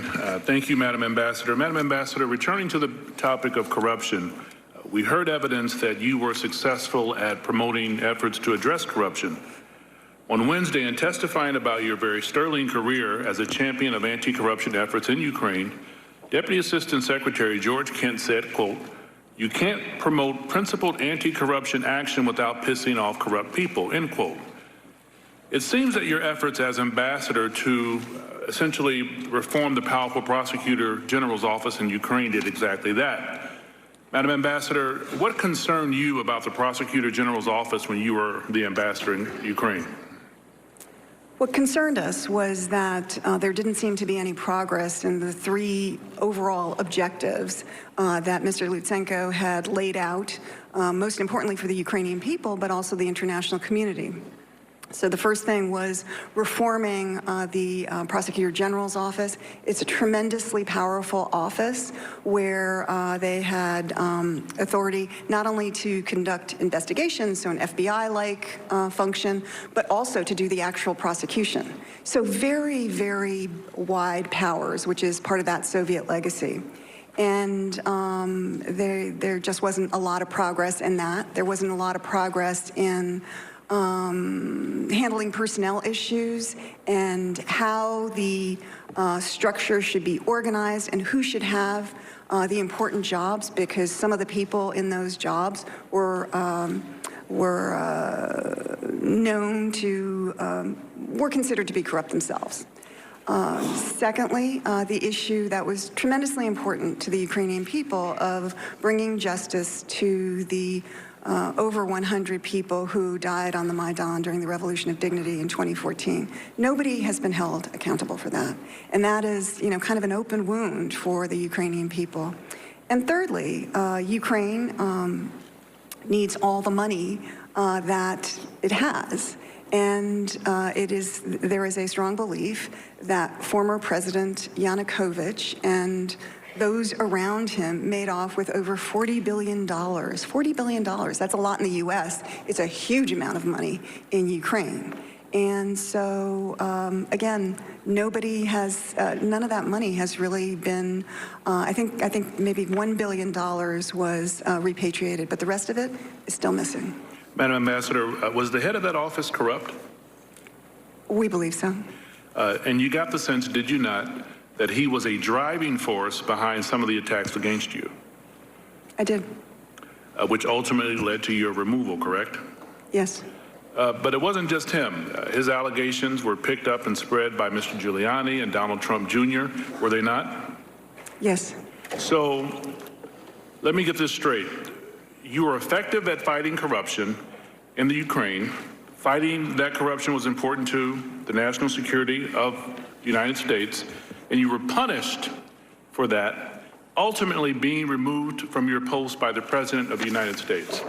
So in your opinion, Madam Ambassador, why is it important to have a nonpartisan career in the foreign services? I think it's important to have a nonpartisan career foreign service office, or service, I should say. Sure. Because what we do is inherently nonpartisan. It is about our national security interests. It's not about what is good for a particular party at a particular time. It has to be about the greater interests of our security in, frankly, what is an increasingly dangerous world. And could you briefly describe for us what broad U.S. policies you have sought to advance in your 33 years of service, and specifically in post-Soviet states like Ukraine? Well, that's a broad question. But I think that certainly in my time in Russia, Armenia, Kyrgyzstan, all of these countries are very different, as is Ukraine. But I think that establishing positive, constructive relations to the extent that we can with those countries is really important, and that you know, I mean, there are three basic areas. One is security, the second is economic, and the third is political. And so, working all the sub-issues, your colleague mentioned many of them. You know, we certainly did that in Ukraine as well. Thank you for your service. I yield to the chairman. Thanks. Dr. Winstrup. Thank you, Mr. Chairman, and Madam Ambassador, thank you very much for being here. And I just want to start by saying I appreciate your years of service and enduring years of moving around the world to dangerous places. And hearing from you today, I realize that we share some of the same feelings and experiences. As an Army Reserve surgeon, I received a call on a Monday afternoon in March of 2005 that told me I was being deployed to Iraq and I had to be out the door in the next 2 to 3 days. I had patients scheduled for months. I had surgery scheduled and had to go. So I understand that shocking feeling that can come with some abrupt change like that. And I was at processing a few days later, and I was told my orders would say you're going for 18 months, but it may be a little shorter than that. But I served a year in Iraq, 2005, 2006, one of the bloodiest times of the war. And this is where I have another personal relationship with what you were talking about. I saw a nation in Iraq of people that craved a non-corrupt government. And sadly today, even though it helped to remove Saddam Hussein, they still have corruption concerns in Iraq. And I can relate to what you said just a few moments ago, that it feels like an open wound when it hasn't been resolved. But you might imagine, with that military experience and background, I take an interest in military strategy and capabilities and the thoughts of those with boots on the ground, like you and Mr. Volker and Mr. Taylor. In your deposition on page 144, your quote is saying, in terms of lethal assistance, we all felt it was very significant that this administration made the decision to provide lethal weapons to Ukraine. Just real quick, who in general makes up we all? Would that be the team I mentioned? Yeah, can I just look at that? Just one second. What line is that? Well, I have to move on. So you said we all felt it was very significant that this administration made the decision to provide lethal weapons to Ukraine. I assume that is those that have boots on the ground. And then this administration, I assume you meant the Trump administration. Yes. Yeah, okay. In your deposition, also on page 144, you spoke about the generosity of Congress. You mentioned it today, increasing aid to Ukraine. And part of your deposition, after that statement that I quoted before, you were asked, did you advocate for that? You responded, yes. Then you were asked, did you advocate for that prior to the new administration in 2016? And you responded, well, yeah. On page 148, the question was, were you satisfied that the administration was doing what was necessary to support Ukraine? You said, in what respect? And they said, in, helping them deter Russian aggression, helping them with foreign aid and foreign assistance. And you said, yeah. And I agree that lethal assistance was very significant, as you said. And I thank you for that. And I thank Mr. Volker, and I thank Mr. Taylor.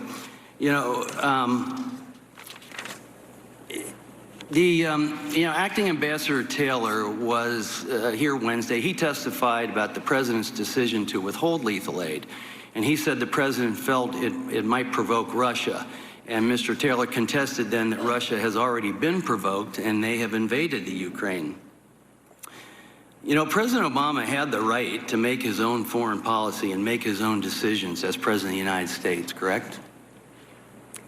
Yeah, I mean, there's an interagency process, and obviously Congress is role as well. He has the right as president. I respect the interagency process. I'm getting to that, actually. But he has the right to make his own foreign policy and make his own decisions as president of the United States, as do all presidents, correct? Yes. So we have one president, Obama, who denied lethal aid altogether, in spite of ambassadors and other boots on the ground making that recommendation, such as you did. We have another president, Trump, who vetted those that were going to receive the aid and provided it consistent with your intra-agency recommendations and that of your colleagues. Let me just ask you from a military standpoint, without javelins, would you agree the Russians had much greater military offensive options and flexibility in their effort to attack the Ukraine without the Ukraine having javelins? Yeah, I mean, they had another option, although the tank war is no longer the war that is being fought in Ukraine. But I'm just saying, with the javelins. Yeah, it's another option. And there's a reason for that, because the javelins are there. And so I think that changes the scenario. But I just wanted to make that point, that the president has a right to have their own foreign policy and to make their own decisions. And with that, I yield back. Yeah. If I could just supplement one of my answers. Of course. So I want to thank you for your service as well. But what I'd like to say is, while I obviously don't dispute that the president has the right to withdraw an ambassador at any time for any reason, but what I do wonder is why it was necessary to smear my reputation. Well, I wasn't asking about that, but thank you very much, ma'am. Representative Spear. Thank you, Mr. Chairman. Thank you, Ambassador, so very much. You were confirmed by the Senate on a voice vote, weren't you? Yes. So unanimous, Republicans and Democrats, correct? Yes. No dispute. You said that in summer of 2018, the smear campaign began in your testimony earlier today. Did Secretary Pompeo at any time come to your aid? Well, my understanding from Assistant Secretary Phil Reeker and Deputy Secretary Sullivan is that, this sort of the rumors about me, for lack of a better word, the smear campaign, which was behind closed doors at that point, that there were a number of discussions between the President and Secretary Pompeo, and that he actually did keep me in place for as long as he could. That's what I was told. So it appears that back in 2018, the President was already making noises that he wanted you out of there. It appears that as early as April of 2018, Mr. Parnas was at a fundraiser for the President and recommended that you be removed. And then subsequently, in May of 2018, was pictured at a White House dinner with the President. And then later in May, made a contribution of over $325,000 illegally to the President's reelection campaign. Are you aware of that? I'm aware of the press about those things. Does that help you understand a little bit more why the smear campaign was underway? Yes, I mean... All right, you made some very riveting comments in your statement this morning that I just want to repeat because I think we should have you expand on it. You said, "I've always understood that I served at the pleasure of the President. I still find it difficult to comprehend that foreign and private interests were able to undermine U.S. interests in this way. Individuals who apparently felt stymied by our efforts to promote stated U.S. policy against corruption, that is, to do our mission, were able to successfully conduct a campaign of disinformation against a sitting ambassador using unofficial back channels." Now, as I listened to you make that statement, I was thinking of all the other persons in the Foreign Service who now have to be concerned that it's not good enough to follow the stated U.S. foreign policy, but also to be aware that maybe the President has a back channel of interests that he is promoting that is diametrically opposed to our stated foreign policy. Can you expand on that, please? Well, I think that it's important that whoever is representing the President, an ambassador, speaks with the full authority of the President and our foreign policy establishment. And if there are others who are also helping with the responsibilities in that country, for example, Ambassador Kurt Volker with his important mission to bring peace to the Donbass, that we all speak with one voice, that it's all about our common security interest, and that it's not about, personal gain or commercial gain or anything else, that it's about our national security. But in this case, the Tres Amigos appeared to be more interested in getting an investigation than into promoting an anti-corruption effort in Ukraine. Is that correct? That appears to be the case. You were told at one point in 2019, in February of earlier this year, you spoke to a minister in Ukraine who warned that when it came to Rudy Giuliani, you needed to, quote, watch your back. What did you understand him to mean? I didn't exactly know, but you know, the rumor was out there at that time, and in fact, I think this minister also shared that information with me that the mayor was working to have me removed. Let me just say, to conclude, that you have endured an orchestrated character assassination, that it was hatched over a year and a half ago, and that it's laced with enormous campaign contributions to the president's re-election campaign. And you deserve more from the American people, and you deserve more from Congress in supporting you. I yield back. I have unanimous consent. Mr. Stewart, you're recognized. I have unanimous consent, Mr. Chairman. We can take that up later. Mr. Stewart, you're recognized.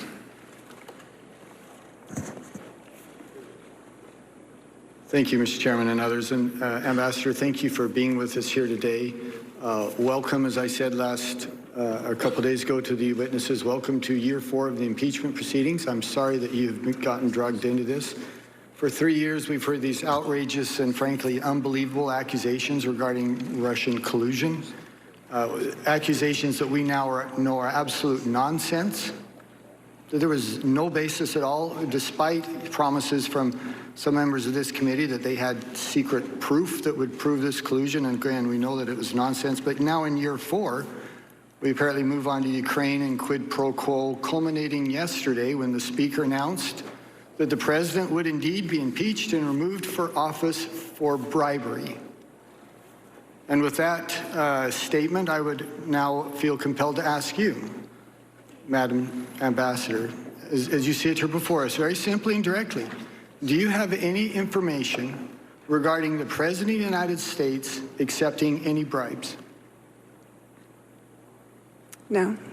Do you have any information regarding any criminal activity that the President of the United States has been involved with at all? No. Thank you. Thank you for answering that directly. The American people know this is nonsense. The American people know this is unfair. And I have a prediction regarding this. I think that public support for impeachment is actually going to be less when these hearings are over than it is when the hearings began. Because finally, the American people are going to be able to see the evidence. And they're going to be able to make their own determination regarding that. Now, I want to ask you one thing very quickly, and you've been asked this again and again, but my question is slightly different. You've been asked, as you recognize, that the president, any president, has the ability to ask his ambassadors to serve at will. I'm curious, do you think that's the right policy? Yeah, I probably think it is. I do as well. It may be imperfect. There may be times when it's not used perfectly, but I agree with you. It is the right policy. I don't think that we should change that. Now, I'd like to read from some previous statements, including one of your own as well as others, regarding the appropriateness of investigating corruption in the UK. From Ms. Fiona Hill. So again, the fact that there are investigations into corruption in the energy sector in Ukraine, as well as Russia and many other countries, is not a surprise. From yourself, your previous testimony. Question, was it the general understanding that Burisma was a company that suffered from allegations of corruption? Your answer was yes. From Ambassador Sondland, I just am generally aware that Burisma is considered a potentially corrupt company. Would you agree then that it's appropriate to investigate corruption? I think it's appropriate if it's part of our national strategy. What I would say is that we have a process for doing that. It's called the Mutual Legal Assistance Treaty. We have one with Ukraine, and generally it goes from our Department of Justice to the Ministry of Justice in the country of interest. Okay, and that's the usual path. And I appreciate that. Regardless of the process, though, it's appropriate for us to investigate potential corruption. And especially, look, we're about to give some of these countries hundreds of millions of dollars. That the U.S. taxpayer said, here's $1 of mine, go ahead and give it to this other country. But please only do it if you know it's not going to be used for corrupt purposes or against our national interest. And I'll conclude with this because I promised my friend, Mr. Jordan, I would save him a little bit of time. We mentioned earlier that the vice president, when he went to the Ukraine and called for the specific firing of a specific prosecutor, that he was, as they say, completing official U.S. policy. But the interesting thing is this: the vice president had exactly 2 countries that were his responsibility at that time, China and the Ukraine. And he has bragged and been very proud of his influence in the previous administration. He says again and again that the Obama administration listened to him, so it doesn't surprise me that they would be fulfilling a policy that this vice president certainly helped to formulate. Mr. Jordan, I leave you. Sir, if you just want to clarify, it was Cyprus and Ukraine and China. In Cyprus, I'm sorry, Cyprus, thank you. Clarification, and I will yield for unanimous consent. I have unanimous consent, Mr. Chairman, that doesn't involve you this time. It's 3 articles, the New York Times article 2004 campaign, the advisors, Kerry foreign policy crew has a Clintonian Time of the gentleman has expired. Kiev Post, Holbrooke to visit Kiev, July 2004. And the I Brahma may recognize News you later. Holbrooke meets with one Ukrainian Gentleman's American time has expired.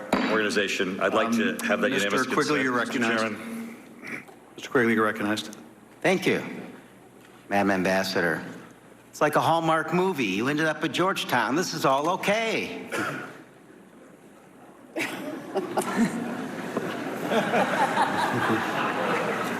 But it wasn't your preference 7, 8 months ago, correct? No, it was not. Wasn't your preference to be the victim of a smear campaign, was it? No. Wasn't your preference to be defamed by the President of the United States, including today, was it? No. Wasn't your preference to be ousted at seemingly the pinnacle of your career, was it? No. You wanted to finish your extended tour, correct? I did. What did you want to do after that? Did you know? I wasn't sure. There's nothing wrong with Georgetown. It's a fine place, right? It's a wonderful place. But it's your only choice at the end of a distinguished career after all that. It's not the end of a Hallmark movie. It's the end of a really bad reality TV show brought to you by someone who knows a lot about that. Why did you previously testified that you sought advice from Ambassador Sondland at this time about what to do. Is that correct? I did. And why did you reach out to the ambassador? Because this was clearly so political and was not going to be, you know, the State Department was not in a position, shall we say, to manage the issue. It didn't appear to me. And so I asked Ambassador Sondland, who said that he, you know, he was a political appointee. He said he was close to the president. And so he had just been in Ukraine for a ship visit with some of his EU colleagues from Brussels. And so I reached out to him for advice. When this was no longer a Ukraine kind of an interview with Mr. Lutsenko, kind of a Ukrainian, but it became sort of the American politicians and pundits, et cetera, were repeating those allegations, I asked him for advice. And it meant a lot to you. This was an extraordinary time. It meant, and the advice meant a lot. And what was his advice? Well, he suggested that I needed to go big or go home. And he said that the best thing to do would be to you know, send out a tweet, praise the president, that sort of thing. And what was your reaction to that advice? Well, my reaction was that I'm sure he meant well, but it was not advice that I could really follow. It felt it felt partisan, it felt political, and I just, that was not something that I thought was in keeping with my role as ambassador and a foreign service officer. Did he give you any specific suggestions on what to say about the President of the United States, or just say something nice about him? Yeah, just to praise him. Thank you. I yield the balance to the chairman. I want to follow up on Ms. Quigley's line of question and also harken back to something you were asked by minority counsel earlier. You were asked a couple of questions. Do you think you could have done more to push back against the smear campaign? I'm not suggesting this is what the counsel is getting at, but sometimes victims are asked, aren't you responsible for your own victimization? What would you say to people who say, isn't it kind of your fault, Ambassador, that you didn't fight your own smear harder? Well, I think that, I've been a Foreign Service officer for a long time. And just like the military, we have our own culture, we have our own kind of chain of command, so to speak. And I did everything that I could to address these issues and ask the State Department to do what I felt was the right thing, which was support me when it was important to do so, because it was also about supporting the policy. I think it was for others to stand up for me. I quite agree. Representative Stefanik. Thank you. Since the chairman has gavelled out all of my colleagues with their unanimous consent, I am going to read for the record many of the chairman's comments in September of the importance of hearing from the whistleblower. Again, Ambassador, thank you for your patience, thank you for your service, but since we haven't been able to conduct ourselves in normal procedures, I'm just going to use the 5 minutes for this. September 29th, in the Wall Street Journal, quote, the whistleblower at the center of the impeachment investigation of President Trump will testify in the House very soon. This is a quote by the chairman. USA Today, September 29th. Talking with ABC News this week, Schiff, the Democrat who chairs the House Intelligence Committee, said the whistleblower would testify very soon. And the only thing standing in the way was getting security clearances for the attorneys representing the whistleblower so they could attend the testimony. From Vox, September 29th, Rep. Adam Schiff said Sunday the whistleblower at the center of a growing scandal surrounding President Donald Trump will testify before the House Intelligence Committee very soon. On CNN, September 29th, Schiff said Sunday on ABC as well as NBC's Meet the Press that he expects the whistleblower to testify very soon. The Washington Post, September 29th. In an appearance on ABC News this week, Schiff echoed Pelosi's message. He also said he expected the Intelligence Committee to hear from the whistleblower very soon, pending a security clearance from Acting Director of National Intelligence Joseph McGuire. In the Huffington Post, Schiff told ABC's this week that he expects the whistleblower to appear before this committee very soon.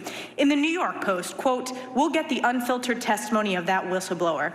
In the Washington Times, quote, that whistleblower will be allowed to come in. These are all quotes from Chairman Adam Schiff. In Talking Points memo, the question was posed, actually this was by George Stephanopoulos, have you reached an agreement yet with the whistleblower and his or her attorneys about coming before the committee and providing the information firsthand? Quote, yes we have, Schiff responded, and as DNI McGuire promised during the hearing, that whistleblower will be allowed to come in and come in without a minder from the Justice Department or from the White House to tell the whistleblower what they can and cannot say. We'll get the unfiltered testimony of that whistleblower. In Daily Kos, we're ready to hear from the whistleblower as soon as that is done, and we'll keep obviously riding shotgun to make sure that the acting director doesn't delay in that clearance process. In CNBC, we'll get the unfiltered testimony of that whistleblower. In Market Watch, House Intelligence Committee Chairman Adam Schiff said Sunday that an agreement has been reached under which the whistleblower will testify before the committee very soon. I can keep going, but again, the chairman refused to allow us to put these into the record with unanimous consent. So I've read those out, and as we know, it is important to protect whistleblowers from retaliation and from firing, and we want to make sure whistleblowers are able to come forward. But in this case, the fact that we are getting criticized by Chairman Adam Schiff for statements that he himself made early on in this process shows the duplicity and just the abuse of power that we are continuing to see. With a minute 54 seconds left, I'll yield to my colleague, Mr. Jordan. I thank the gentlelady for yielding. I would also add that the chairman has promised we'll get to see the transcripts. But there's still 4 people we've deposed that we have not been able to see their transcripts, have their transcripts released, and therefore the testimony they provided we're not able to use in these open hearings. If it's an open hearing, all the available testimony from depositions that has been taken by the committee should be available to be discussed for the American people to see. But no. Mr. Morrison, Mr. Hale, and two other, Ms. Williams, two others have, and another one have not yet been released. So I hope the chairman releases that. One other point I would make in the last minute of Ms. Stefanik's time. The Democrats have asserted that this whole thing with Ambassador Yovanovitch was part of some sinister scheme by the White House to get Mr. Zelensky to do an investigation, President Zelensky to do an investigation. If recalling Ambassador Yovanovitch was part of some scheme by Trump and Pompeo and Giuliani to get President Zelensky to do an investigation, why would they replace her with the Democrats' first witness, their star witness, Bill Taylor? I mean, if that's the plan, not the best plan I've ever seen put together. Their star witness, their first witness, Mr. Taylor, was here Wednesday. That's what they were up to? I think it just demonstrates that that is not what went on here. Mr. Zelensky never undertook any investigations, and the reason the aid was released, as we discussed on Wednesday, was because Vice President Pence, Ambassador Bolton, and U.S. senators all talked with President Zelensky, and they were convinced he was the real deal, as the ambassador has alluded to in her testimony. That's why the money was released. That I yield back. Mr. Swalwell. Mr. Chairman, a lot has changed since the whistleblower came forward. Two things in particular. First, most of what the whistleblower has alleged has been corroborated by the witnesses that we have heard from. Second, the president, who my colleagues so shamelessly continue to defend, continue to pressure, threaten, and intimidate the whistleblower. So I'd like unanimous consent to put into the record a September 26, 2019 article from Business Insider. Trump suggested the whistleblower who filed a complaint against him is guilty of treason, which is punishable by death. Without objection. How about September 26, 2019, Vanity Fair? Trump suggests executing the whistleblower's sources, like, quote, in the good old days. Third, without objection. September 29th, whistleblower's lawyer raises fear for client safety. Without objection. From Axios. Mr. Chairman, the whistleblower has an absolute right to anonymity.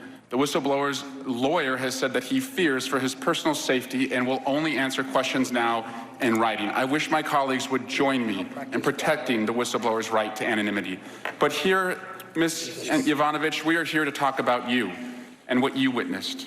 And you saw a lot as it related to Mr. Giuliani. And I want to read a quote to you from Mr. Giuliani, but first ask you, when you were in Ukraine, you understood that Rudy Giuliani was Donald Trump's personal lawyer. Is that right?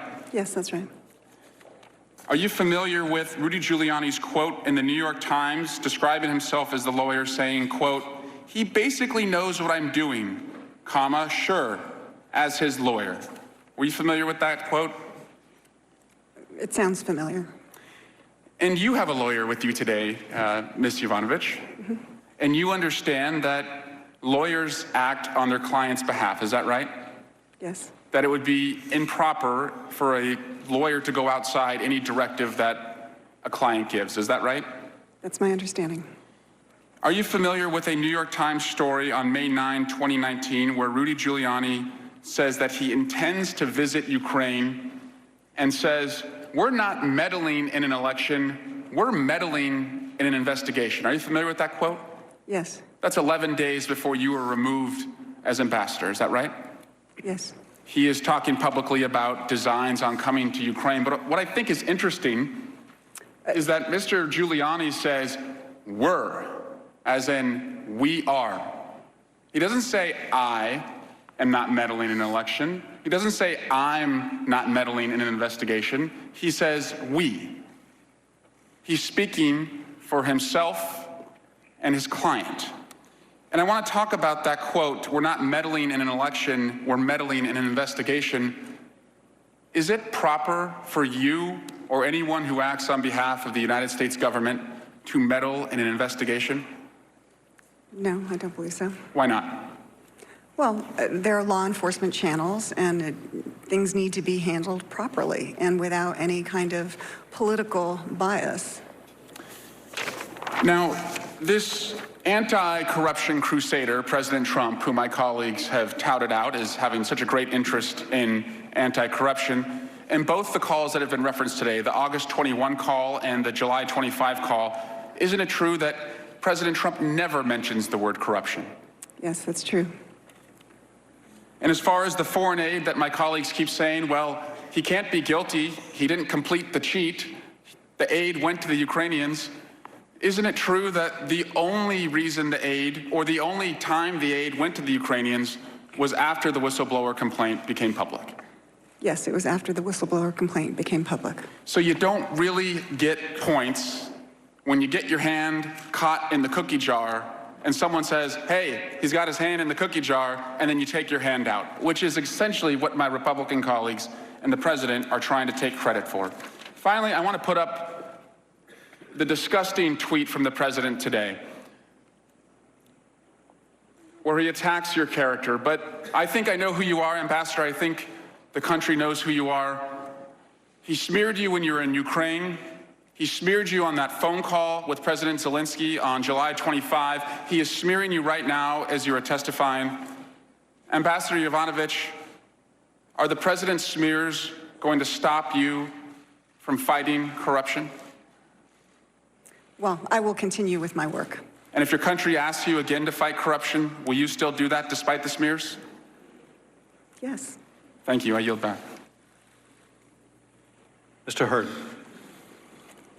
Your Excellency, 33 years.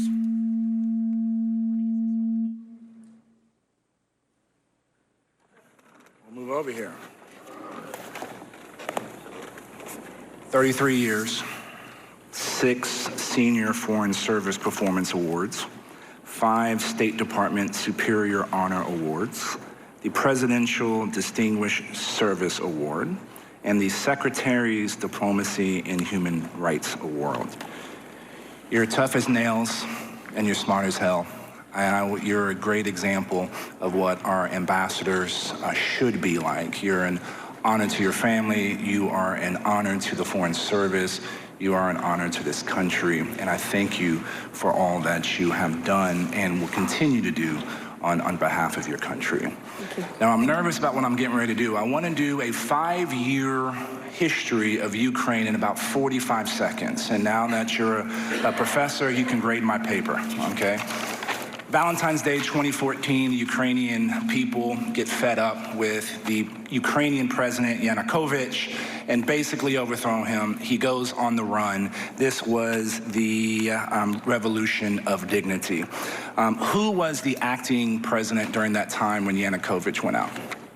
I think it was... Turchinov, is that how you say it? Turchinov, thank you for helping me. Turchinov, okay, excellent. Then in March of 2014, that is when we saw little green men coming into Ukraine, and ultimately the Russians invade the Ukraine and not only try to annex Crimea, but also they invade the entire country in the eastern Donbass as well. Yes. Then there was an election, and the Ukrainian president was Poroshenko. That was in June of 2014. Then you came to post in 2016 of August, is that correct? 2 years later. January 2017, Trump was elected. And in December of 2017 is when the Javelins were approved, right? And we saw those Javelins delivered in April of 2018 to be put to first use. Then we had Zelensky elected in 2019, April, correct? Now, the Zelensky defeated the previous president, Poroshenko. Yes. There's no love lost between those two dudes, is there? I don't think so. Okay. And then in May of 2019, Zelensky is sworn in. Yes. So my questions, we talk a lot about Rudy Giuliani. Do we know what officials within the Zelensky regime he actually met with? I know two. A gentleman named by Yermak, who was one of Zelensky's senior advisors. And then we also know of the former Attorney General that we've already established here, was corrupt, Lutsenko, right? And Mr. Lushenko served under Zelensky for a couple of months, up until August, is that correct? Yes, that's right. And their parliament basically voted him out, is that correct? Yes, that's right.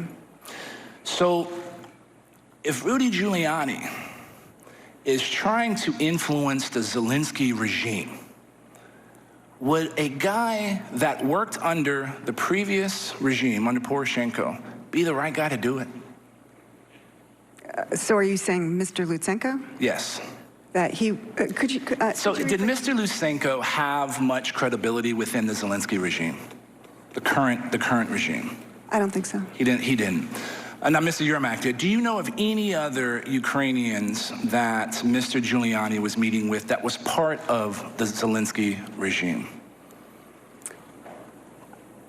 Well, just to remind, I would have already have left Ukraine by that point. But there was no, I'm not aware. Even with the administration to come, right? Zelensky won the election. There was a 2-month period of preparing to be installed as president. Even during that time, were you aware of any contact? There was, so there is a, one of the oligarchs, as we've heard about. One of the oligarchs is named Mr. Kolomoisky, and he met with Mr. Fruman and Mr. Parnas. And that was apparently to get a meeting for Mr. Giuliani. And but those are not people that were actually in government or became in the Zelensky regime, is that correct? No. Okay. Mr. Chairman, I yield back. Thank you. And with that, a handful of members now are left to question Ambassador Yovanovitch after her testimony beginning at 9 a.m. this morning. We're going to return to our regular program. But first, I want to get some thoughts from our team here, and I want to start with Mary Bruce there on Capitol Hill. The big question coming out of the first half of the hearing, Mary, were Republicans in their questioning going to pick up on that tweet from the president that we've seen a lot from Democrats in the second half of the hearing? The answer from the Republican side pretty clearly no. No, George, instead, Republicans continued along with what has been their game plan all day, which is to argue essentially that Marie Yovanovitch's testimony is irrelevant because she can't speak to the heart of this impeachment inquiry because she wasn't present or privy directly to the president's conversations. You saw her being pressed over and over again at different points about her conversations with the president or whether she had any information that the president may have committed, criminal activity, whether she'd ever witnessed any kind of bribery. She said no on all of those accounts. But of course, Democrats are saying that her testimony here is just part of a bigger picture, that she can speak to this kind of unofficial channel of diplomacy, this shadow diplomacy that was being run by the president's personal attorney, Rudy Giuliani. The other big argument, Terry Moran, thank you, Mary, that we're seeing from the Republican side is picking up on the argument they were making on Wednesday as well. Essentially, no harm, no foul. The aid went through. President Zelensky did not follow through with investigations. That's right. So that is the claim. It is refuted by Democrats by pointing out, as Eric Swalwell pointed out, that it was only because the whistleblower came forward, it seems, that aid went through. So if you claim I didn't steal the cookie, but it's because your hand was caught in the cookie jar, that doesn't mean you're innocent. And that is the claim they have. I think what we saw today, however, another day where the testimony of Gordon Sondland, the ambassador to the European Union, will become more and more important. She describes this shadow foreign policy. He is the link directly to President Trump. Right, he's the link to both sides. Terry, thank you very much. And David Muir, perhaps the enduring image from today is going to be an emotional one, that her demeanor, the demeanor of the ambassador as she was told about those attacks from the president. From the president, and then when they went back to them just moments ago, you could see it on her face again. And when she was asked about the toll this has taken on her family, that was the one area where she said, I don't want to go there. I'm a private person, but you could see it in her face, George. And one of the resounding questions that we heard over and over again was, does the president have the power to remove an ambassador? She said yes. Are you still employed by the State Department? Yes. Are you a fellow at Georgetown now? Yes. She was asked, is this the right policy? And she even said yes to that. But she repeatedly went back to this notion, and she said it a number of different ways, why the smear campaign for months leading to my dismissal. You heard Chairman Schiff try to make the case. The reason you are here and the reason for that smear campaign is the president mentioned you and you alone. You were the only U.S. ambassador brought up in that call. And one other point, Congressman Himes asked her, if you were still still in that role, would you have investigated CrowdStrike? No. Would you have supported a 3-month delay in that aid? No. Would you have recommended to find out about Biden's son? No. And he said that's why you are not an ambassador, and that's why you're sitting here before us today. Okay, thank you. Let's bring in our legal team right now. Let's try to take a step back. We've now had 2 hearings, but Dan, let me start with you. If you're looking particularly at what articles of impeachment can come out of these hearings, what is the defense against those articles of impeachment? What are the big things that we learned today? Well, look, we have this witness. I think the most important thing for the Democrats is her being able to analyze the phone call, right? What was happening before the call isn't all that relevant for articles of impeachment. So I think that her analysis of the call becomes critical. And coming back to this issue of corruption again, her analysis is that the president, in essence, is encouraging corruption, not trying to remedy it in the context of that call. And so then you do come back to issues like bribery, like abuse of power. And I think those are going to be 2 of the potential articles that you're talking about. And I think one thing she mentioned, which is critical, is she talked about how $40 billion was stolen, right? She's basically saying, look at the magnitude of the corruption that was happening in Ukraine.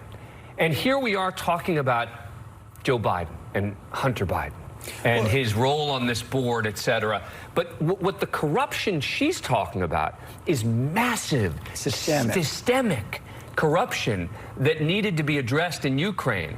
And I think it's an important. Well, and yeah, and I think let me pick that up with Melissa. It's getting to an important factual question. If the president was sincerely pursuing corruption across Ukraine, in other countries as well, that would be one thing. That would mean he was pursuing the national interest. If he was solely pursuing CrowdStrike, the Democrats, and Burisma, the Bidens, that's for his personal interest. No, I think that's exactly what she's trying to show here. I mean, she's not the person who's going to provide you with a smoking gun. Instead, what she's suggesting is that there were national interests here, and it all required the U.S. to be involved in dismantling corruption in the Ukraine. And instead, the president was pursuing a line of private interests. A line of private interests, and that would be an abuse of power. So abuse of power, we didn't hear much today that sort of moved the bribery case forward, but that's because, as you said, she wasn't sort of at the center of this case in terms of the events in July and August and September. But, she is laying some groundwork, right? What was the context? What was the sort of what were the on-the-ground conditions? And she's there trying to stamp out corruption. This all flies directly in the face of that, right? Clearing the way for this fairly corrupt exchange. And so I think, yes, abuse of power, maybe we'll see more that speaks to bribery down the road. And I think, as we talked about earlier, the possibility of obstruction of the investigation, including potentially witness tampering or intimidation. The tweets today, I don't know about tweets to come. There were tweets that didn't name the Wednesday witnesses, but that did allude to them, again, as never Trumpers. And that's where you get to a couple of issues that are joined, because, Dan, one of the things we saw is that on the Republican side today, again, focusing on the whistleblower, the fact that we're not hearing from the whistleblower. You also have the tweets from the president about the whistleblower, could be seen as intimidation there, combined with the tweets against Ambassador Yovanovitch. Can that truly constitute an article of impeachment? I don't think they're going to pursue it with regard to the whistleblower. I think from the Democrats' perspective, the whistleblower's history. The whistleblower brought this to their attention, and they then followed up, in essence, on what the whistleblower had said and found the witnesses who were who were directly relevant. And that Schiff will make the very easy point, I think, for him to say, which is, before we had all these other witnesses, the whistleblower was critical. And if he's smart, what he'll do is cite the words of the Republicans who keep talking about 3rd and 4th level hearsay. That's what the whistleblower would be presenting, is 3rd and 4th level hearsay. The Republicans say, no, it's important to know how this investigation started, and that's the tension there. There is. And Barbara Comstock, former Republican member of Congress, now that we've been through the first 2 days of hearings, if you were behind the scenes with your former colleagues there in the House, what would you be telling about how they did and what they need to do?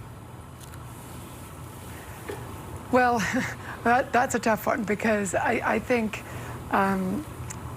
we just, I've said this before, we have to hear from people like John Bolton, from Mike Pompeo, and definitely from Rudy Giuliani. And I know they probably would not want to hear that.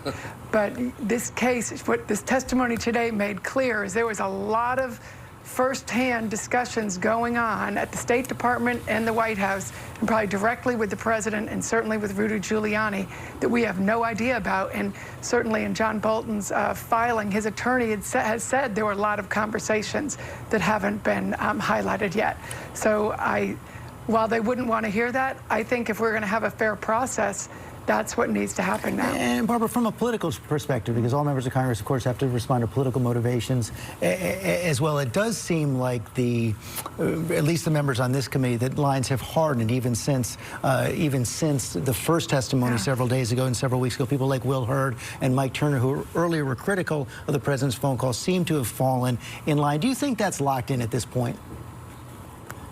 Well, I would note that Will Hurd and others, including even the Republican counsel, profusely praised the ambassador, unlike the president attacking her. So you're right, politically they've fallen in line, and I'm not a fan of Adam Schiff myself, certainly wasn't when I was in Congress, and I understand that dislike they have of him and maybe some of the other members. But I think there was some very serious testimony today, and the whole background behind that needs to be further explored. And I would hope that Chairman Schiff would, slow things down and look into that and give the American people that wider picture. And Mary Bruce, quickly before we go, do you have any sense that the witnesses are going to testify behind closed doors over this next day or two, that they might be added to public hearings? George, it certainly is an option, but we also know that they want to move very quickly here. They already have testimony from 8 additional witnesses scheduled out in the open next week. They haven't closed the door on adding further witnesses to that, but right now they are only set to be questioned behind closed doors, starting here in about an hour, George. And of course, we will be back next week for all the hearings as well. Our coverage is going to continue right now on ABC News Live. Of course, a full report tonight on World News Tonight with David Muir. For now, I'm George Stephanopoulos in New York. Have a good day. This has been a special report from ABC News.